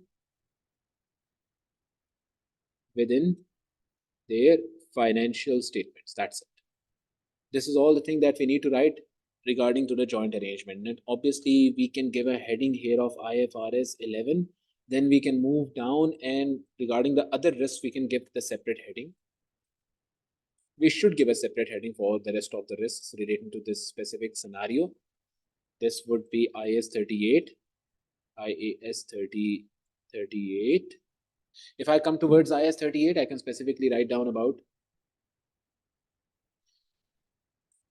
the intangible assets recognized by the management are overstated because now there is not a risk. A risk exists when you are unsure whether the management has done the right thing or the wrong thing. Here you are sure that the management is doing something wrong. Then we can't write down that there is a risk. Management is doing something wrong, that they are recognizing the intangible assets, the payroll cost and capitalizing as an intangible assets. This is something that is wrong. So we will write it clearly that the intangible assets recognized by the management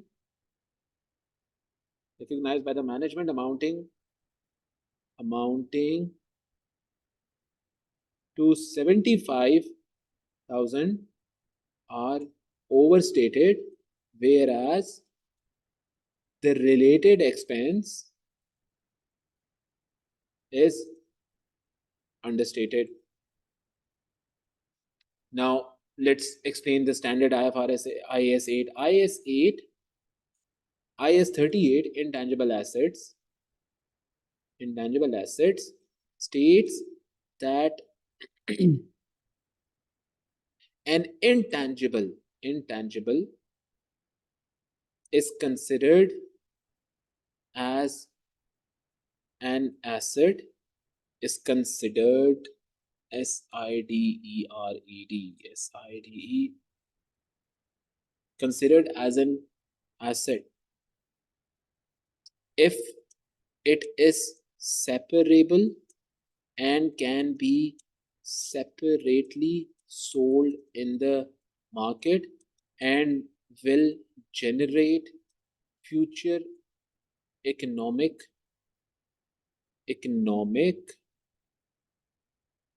benefits for the company. Now, can we calculate the materiality here? Yes, we can, because there is a total cost of $75,000 being capitalized. The total cost of intangible being capitalized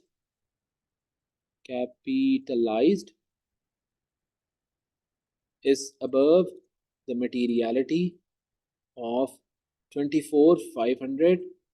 Hence, it is material to both the financial statements. The next paragraph, the step number 4, we need to explain why we think there is a material misstatement. Obviously, there is a misstatement right now. We don't think. There is a material misstatement because the management has also capitalized the cost of the two employees, the salary cost of, the payroll cost of the two employees. Under IAS 38, this is going to generate future economic benefits for the company, because you have sent two employees to the joint operation, and it will generate future economic benefits for you, in a sense that that joint operation will generate revenues and profits which you would be able to recognize, but it cannot be separated and sold within the market. So it would generate future economic benefits for the company, but under IAS 38, the cost of the two employees cannot be an intangible asset, as this service or this intangible cannot be separated and sold. Hence, the recognition of this understates the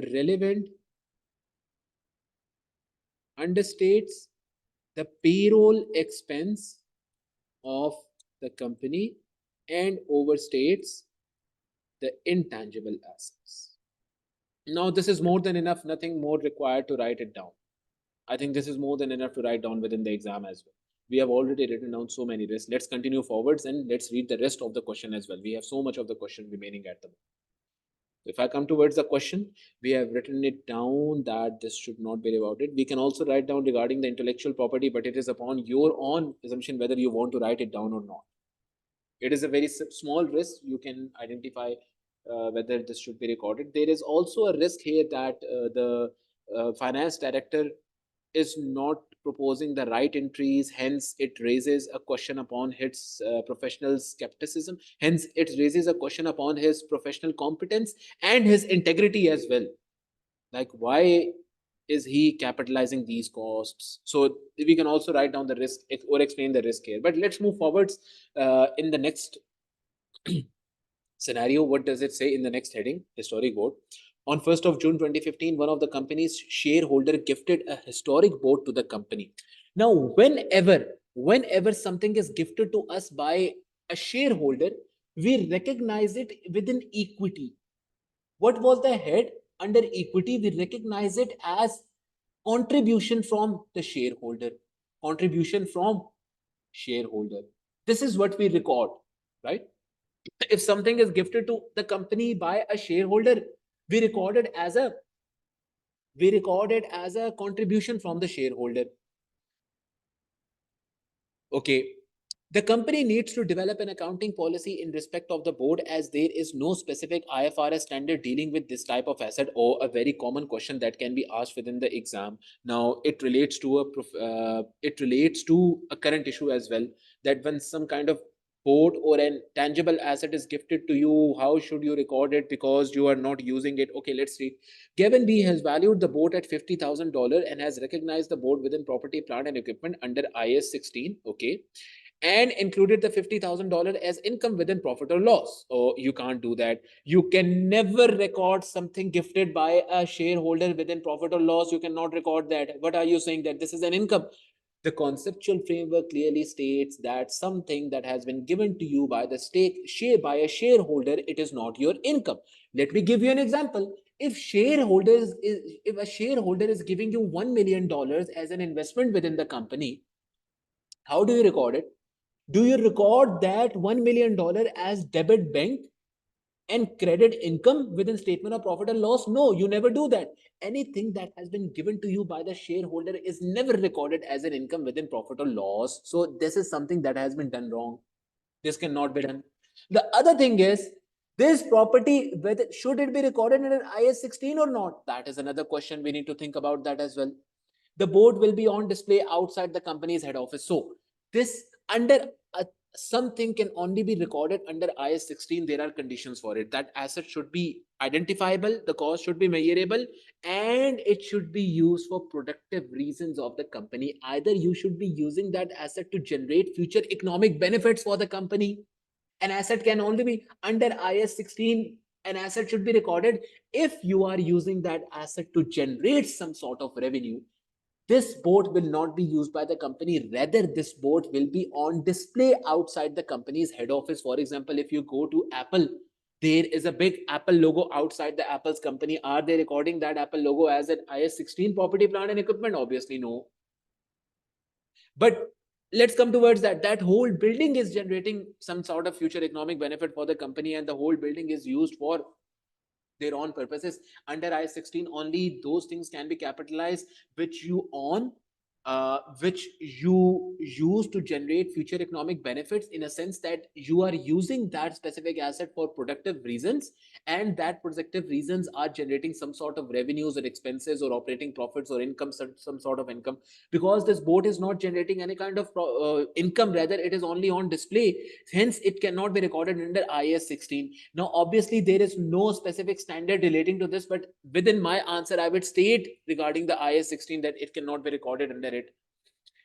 What we can do is that, because we own this asset, we control this asset, so we can record it as an asset.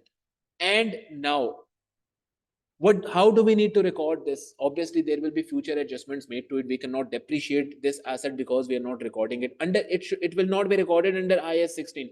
Do you remember the accounting concept that we use regarding cryptocurrencies? It is not recorded under any of the standards. Using many of the different standards, we come towards IS 38. The accounting treatment is similar. It has a unlimited useful life. It is an intangible asset, and we capitalize it as an intangible asset, the cryptocurrency. I'm talking about a cryptocurrency. And then what do? We recalculate it based upon its fair value at each reporting date. So what we can do right here is that, obviously the examiner is going to give us marks for this if we explain it properly, that we should record this board as an asset.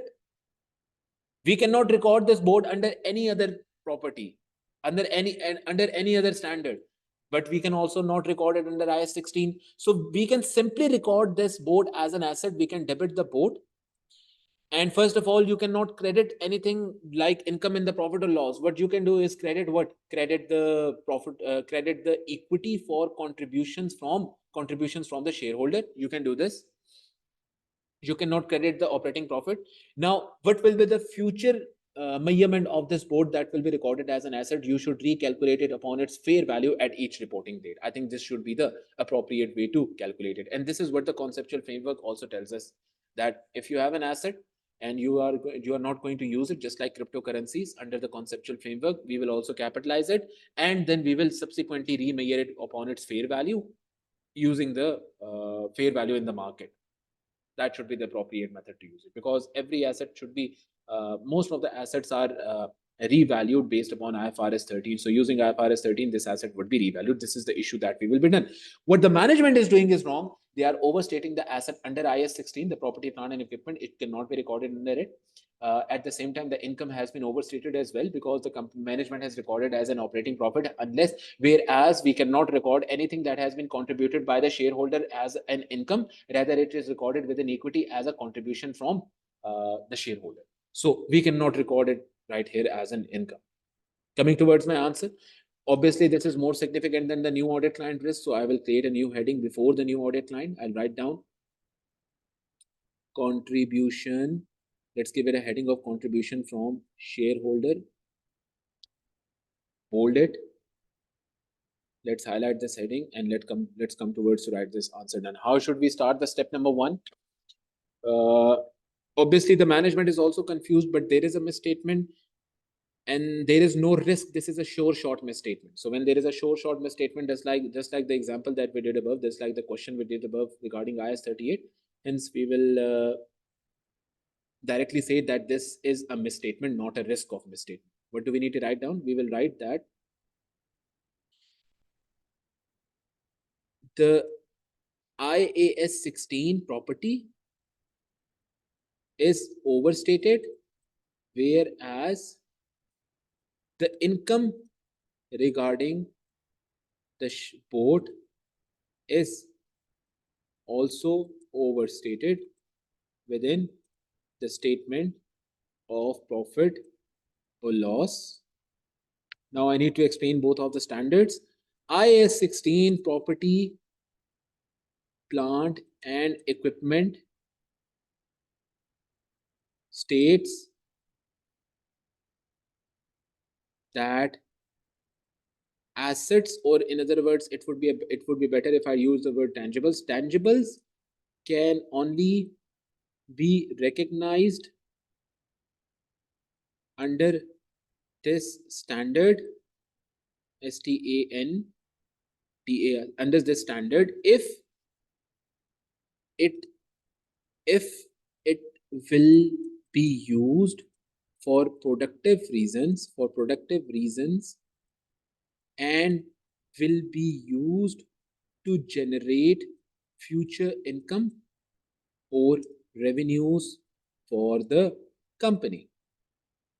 Now, first, let's explain this factor. What is the cost of it? It is $50,000. It is above materiality. As the total cost capitalized, is 50,000 under IFRS 16. Hence, it is also material to the financial statements. Okay, let's come to the final step and explain what should actually be done. The management has capitalized the boat under IAS 16 even when it would not be used for productive reasons. Rather, it would only be displayed at the front of its head office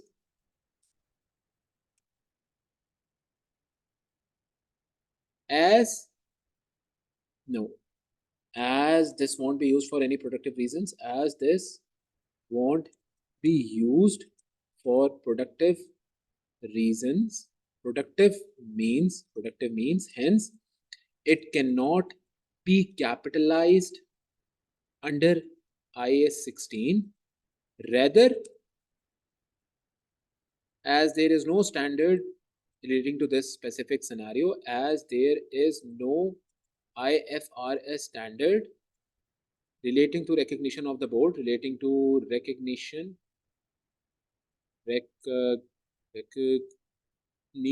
of the board, this will fall under the criteria for capitalization, the criteria for recording the board will will be formed under the conceptual framework. The board will be recorded as revenue, as asset within within the statement of financial position, whereas it may be revalued to its market value at each reporting date. And where will be the gain be recorded? Because obviously we know that under IFRS 9, we know that any gain that is for short term, like if you are holding something with short term motive and there is a gain upon that, we record that gain within statement of profit or loss. If you are holding something with a long term motive, you don't intend to sell that in the coming like 12 months, then you record that any gain upon in the carrying value of that asset within other comprehensive income. Now the board that we have, obviously we will not be selling it in the public. We just need to we want to display it in the front of our office. So we are not basically intending to sell this board, rather we are holding it with a long term motive. So the gain in the carrying value will be recorded within the OCI.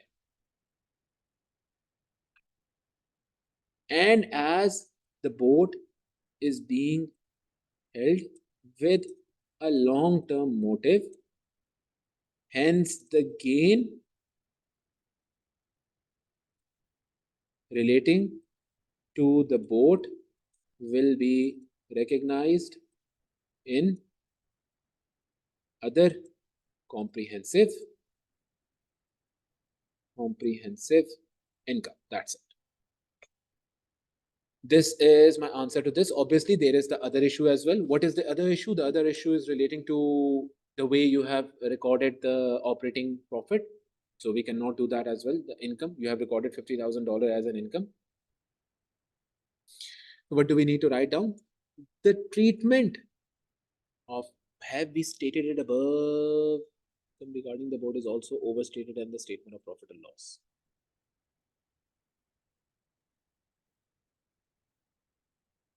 We have already stated it above that the income is overstated. As stated above, as management has recorded the board's other entry as income, hence the profit is also overstated. Anything given to the company by a shareholder cannot be recorded as a profit or loss item. Rather it is recorded as revenue. Rather it is recorded as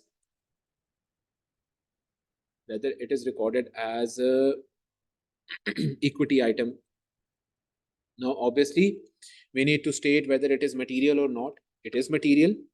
We can use a same paragraph for this. We don't need to use different paragraphs for this, because within this heading I've already stated all the other things in different paragraphs. This will create a lot of confusion. So I should use the same paragraph for this specific situation.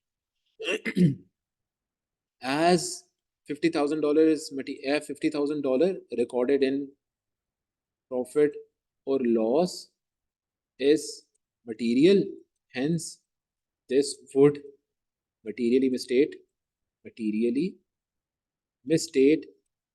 the profit or loss. Now I need to explain what should be done about it. It should be discussed with management that any contribution by a shareholder would be recognized under the equity as contribution from shareholders. That's it. That's all we need to write about the second issue which we identified within this specific Option number 3. So basically, if you check, we have written down so many of the risks. That is the scenario number 1. Within the option number 2, we selected a lot. We have already discussed too many uh, risks. In option number 3, we have also discussed too many risks. Now let's come towards the dockyard damage. What is the dockyard damage about? If I come towards this, what does it state? On 15th of June 2015, a severe storm caused damage to the company's dockyard property with a carrying amount of 108, and 2 boats which were being stored in a rented spaces at the dockyard by customers were severely damaged. Okay, whenever something is damaged, what is an indicator of? It is an internal indicator of impairment, because something has been damaged. There is a sudden decrease in its market value, because if something is damaged, obviously, if I have this mouse, if this falls, if I want to sell this mouse right now, I can sell it for, let's say, $20. But if it falls and I break it, then there is a damage to this mouse. The market value will decline to only $2. There is a sudden decrease in the market value of this specific item. This is an indicator of impairment. You should test the impairment. You should test impairment upon this specific mouse and reduce the value of that asset if it is impaired, and the impairment should be recorded as a profit or loss item, as an expense. So there is an indicator of impairment here. Now I need to identify whether the management has calculated impairment or not. But the damage has not yet been quantified. Okay, so we have not even quantified how much amount of damage has occurred. So this means that no impairment has been performed. No impairment has been performed. This is the number one thing that I need to identify. There is a risk that the assets value within the statement of profit, within the financial position, is overstated, which is $108,000. It is not the correct amount to be recorded, and the relevant expense within within statement of profit and loss is understated. Now I will need to explain IAS 36. What does IAS 36 states? IAS 36 states that if there is a sudden decrease in the market value of an asset, this relates to impairment. If the recoverable amount is below the carrying amount of an asset, it relates to impairment, and impairment should be charged upon that asset. And at the same time, IAS 36 also states that if there is a damage to an asset, this is an indicator of impairment. Hence, an impairment test should be performed on that asset. Now I will come towards the next part. That would be the asset itself. It is about $108,000. Hence, it is material. That would be the step number 3. I will state that it is material to the statement of financial position and profit or loss. Hence, it is material above 24,500, the materiality level that we set. At the same time, when I come towards step number 4, within step number 4, I will state that according to IAS 36, the management has not even quantified the amount of total loss, the damage.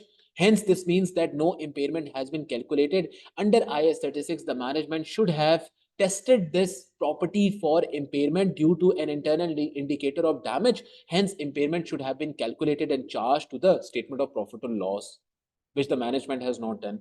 And there is a risk that impairment should be charged to statement of profit and loss. The next thing is, Gavin believes that the company's insurance will cover the cost of the repairing the property, and he has not adjusted the carrying value of the property in the financial statements. He has recognized a receivable and deferred income of 110,000 relating to the amount claimed to the insurance on the insurance, though the amount is not likely to be recovered until November 2015. All right. What the company has done is a dumb move that they have performed. What is the dumb move that they have performed? They have stated that we will receive from the insurance company 110,000. So we are not recording any kind of impairment upon the asset. Rather, we are only recording an income of $110,000, a deferred income, a receivable and a deferred income. This means that you have debited the receivable and you have credited the deferred income. You have not recorded anything within statement of profit or loss. You have just recorded it as a liability. The deferred income has been recorded as a liability right now. What does this mean? This means that you have done two things wrong. First, you are trying to adjust. What does the conceptual framework say? The conceptual framework states that offsetting of different types of expenses or liabilities is not allowed under the conceptual framework. You are stating that we are not charging any kind of impairment because we will be receiving this money from the insurance company. This is something that you have done wrong. I will need to explain it within my answer that this is not allowed under the conceptual framework. Offsetting is not allowed. At the same time, what is the surety that you will receive this insurance? And insurance should not be recognized until an asset should not be recognized under IAS 37 until it is virtually certain If it is probable, it should only be disclosed. If it is possible or remote, it should neither be disclosed or neither be recorded. Is this income that you have recorded, is this virtually certain or not? That is also an issue. You have recorded it, but is it virtually certain at the moment or not? There is a risk that it is not virtually certain and the management has recorded it, which would overstate its deferred income and the receivable that the management has recorded. So there is also a risk relating to this. So within this question, there are two risks overall. First, there is a risk of impairment, the way I explained it to you, the step number one, which we'll be doing, the step number two, in which first we will be identifying that the impairment has not been charged, hence the $108,000 of an asset is overstated, whereas the relevant impairment expense is understated. In the step number two, we will explain the IAS 36. IAS 36 states that if there is a sudden decrease in the value in the recoverable amount of an asset, this leads to an impairment. At the same time, IAS 36 also states that damage to an asset is an internal indicator of impairment. Hence, as the property has been damaged, this is an indicator of an impairment. In the step number three, I will go ahead towards stating the materiality. I will state that in step number three, I will calculate the materiality right here. As this asset is amounting to 108,000, which is above 24,500, hence it is also material to the statement of profit or loss. It is material to the statement of profit or loss and statement of financial position. This would be stated in step number three. Within step number four, what am I going to explain? I will simply explain that under IAS 36, an impairment should be calculated for the above asset which the management has not performed. There is a risk that the asset is impaired. Under IAS 36, IAS 36 also states that if there is damage to the asset, impairment should be tested, which the management has not done. Management has not performed any impairment testing, and at the same time, there is also a risk that the value of the asset is below the carrying value. The recoverable amount of the asset is below its carrying value, which would mean that there should be an expense of impairment that should be recognized, which the management has not done. Within this step number four, I will also explain the management has stated that they are not recording any impairment, or the carrying value of the asset has not been changed, because why? Because the management has stated that they will receive insurance from the insurance company regarding this damage. But I will also have to write down right here that under the conceptual framework, offsetting is not allowed. Hence, the management's stance that they are offsetting the income against this expense, it is not acceptable. Now, the second risk, the second heading would be given regarding what? Regarding the insurance income. In step number one, I will write down what? I'll write down that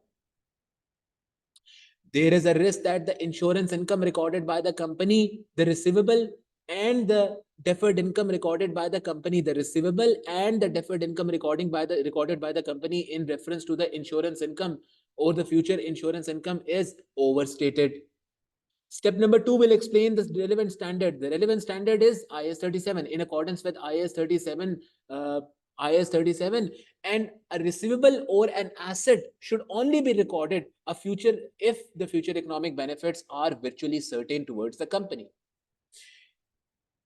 Step number three would explain what? Step number three would explain the materiality. Can I calculate the materiality? The company has recorded how much of an amount of this specific asset?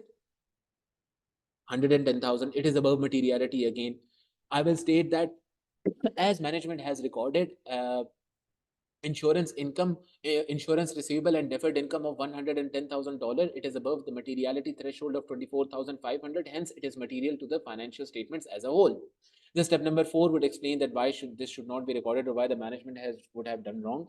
The management has, I will explain, the risk exists because the management has recorded currently the deferred income and the receivable in relation to the insurance, whereas it may not be virtually certain. It might only be possible. It might only be probable, under which condition it should only be disclosed within the statement of within the notes to the financial statement. And if there is also a risk that it might not only be probable, rather it might be possible, or it would be virtually certain, under which condition, remote, under which condition they should not be disclosed or recorded at all.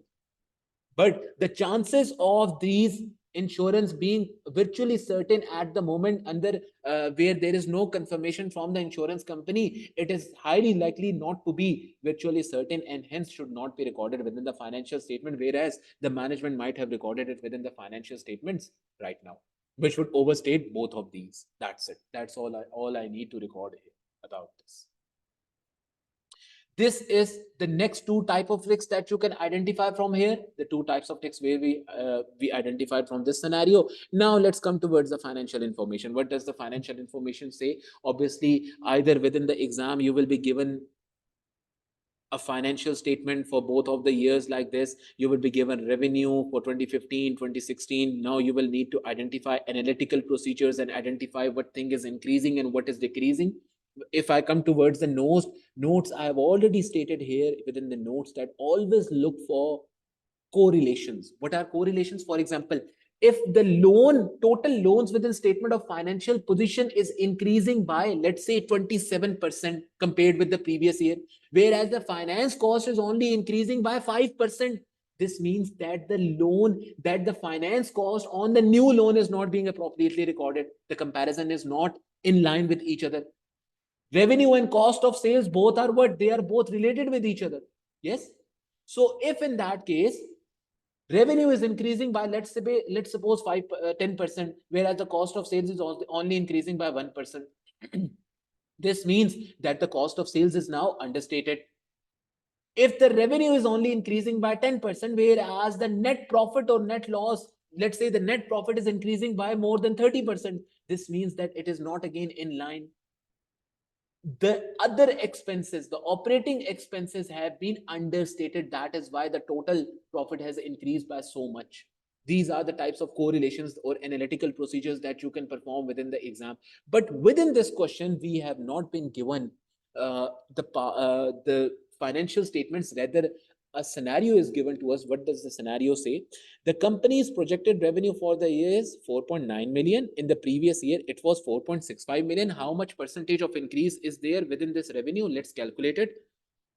4.9 minus 4.65 divided by 4.65 multiplied by 100. So there is a 5.4% increase within revenue compared to the previous year, and the projected operating profit is 0.588. In the previous year, it was 0.48 million. How much increase is there in the operating profit? 0.588 minus 0.48 divided by 0.48 multiplied by 100. There is a 22% increase within operating profit. So now the situation is very clear. The revenue is only increasing by 5.4%, whereas the operating profit is increasing by 22.5%. This means between revenue and operating profit, the other expenses that come in, which are known as the operating expenses, they might have been understated, which lead to an increase in the operating profit overall. The operating profit increase should only also be in line with the revenue. Like it should be around, let's say 6% or 10% at max, but it is increasing by too much of a percentage. This means that the operating expenses might be understated. They have not been recorded correctly. We also have evidence for this, an evidence that the operating expenses might be understated, and there is an evidence that it might also, like for example, the time sheets were missing, due to which the expenses were not properly recorded. They were understated, which might have led to an increase in the operating profit. So here we have the evidence within the question as well regarding this. So this is one thing upon which I can write down a risk. Payroll cost of 2 million. The company's projected total assets has increased to this much amount. How much have the asset increased by? Not much, we can see. So the risk is not here. The risk is regarding this. So what will I write down? I will write down like this. Regarding the operating, I will give a heading of financial information. I can give a heading of financial information. Within the financial information, I will write down the step number 1. What is that? The risk of overstatement and understatement. There is a risk that the operating profits are overstated, because there is a risk that the operating expenses might be understated.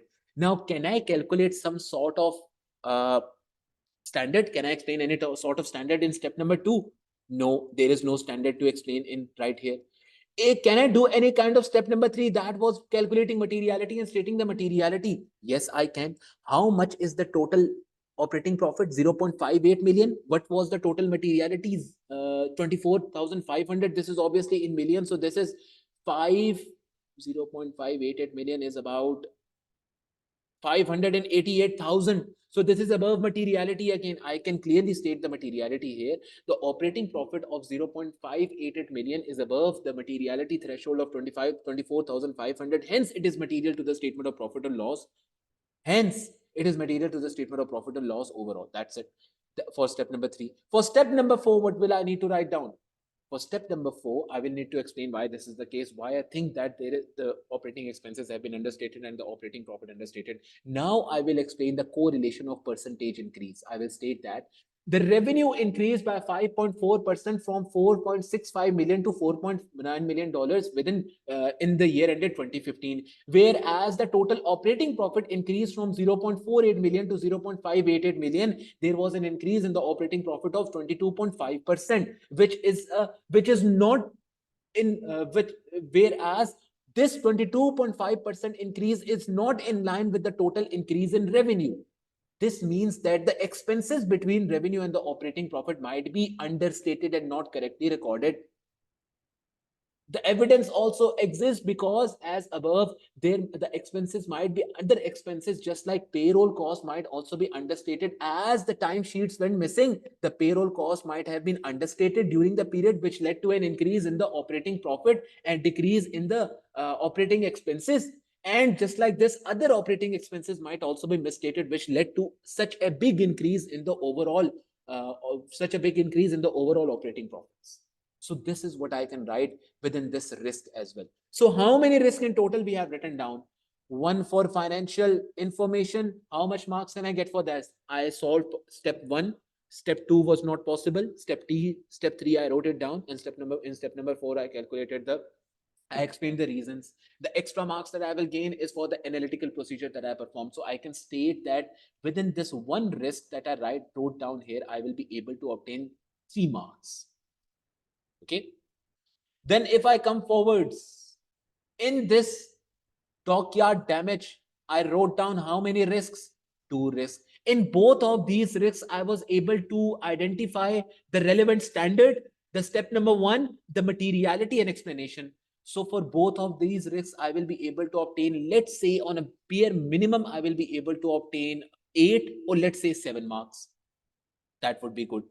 If I come forwards towards the historic board, in this historic board, we wrote down how many 2 things.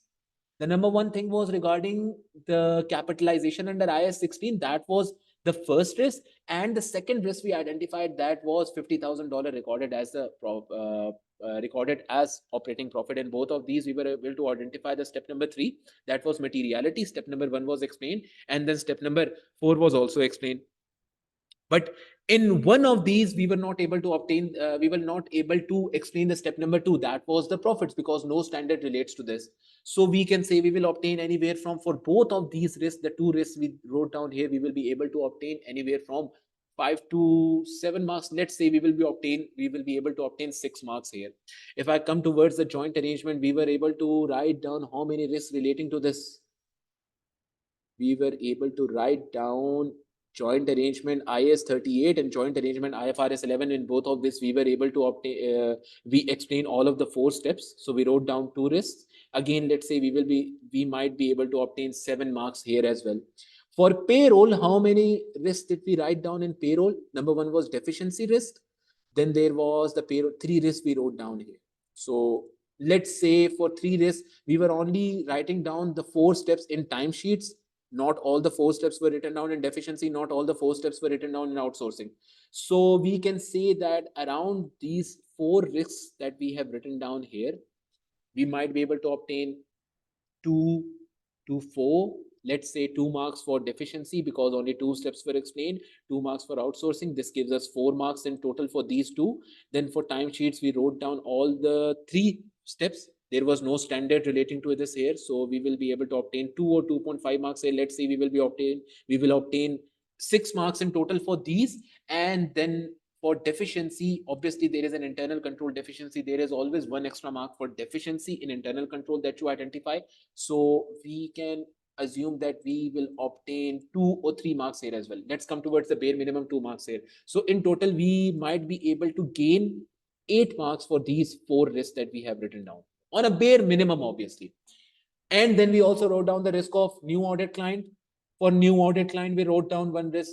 Let's come towards the bare minimum again. Let's say we will be able to obtain 2 marks. How many scores in total we were able to obtain here? 8, 7 marks for this, 9, 10, 11, 12, 13, 14, 15, 16. We were able to obtain 16 marks here again. We have like fulfilled the marks requirements. 18 marks in total. And out of 18, we have written down for more than 20 marks. That is for sure. So within the exam, what would I do? What would I do? Obviously, first of all, I would read the whole question. I wrote down for payroll this many. I would give it 8 marks. On a bare minimum, I would give myself 6 marks. Then I would come to joint arrangement. I wrote down 2 risks. In both of these risks, I would able to write down both of the 4 steps. So I would give myself again a bare minimum of 6 marks for both of the risks I have written down. Within historic board, I again wrote down 2 types of risks. I would give myself a bare minimum of 5 marks. I would see, are the 18 marks being fulfilled? If they are, leave the question, go towards the next question, solve that question, solve the whole paper. And if you have any remaining minutes left, come back towards this question and write it. Okay. So this is the approach that I would take within the exam. And this is the approach that you should also take towards the exam. Again, we are done with this question and we will see the rest of the requirements of this question within the next lecture. So see you guys, take care. And if you have any questions, you can contact me regarding this.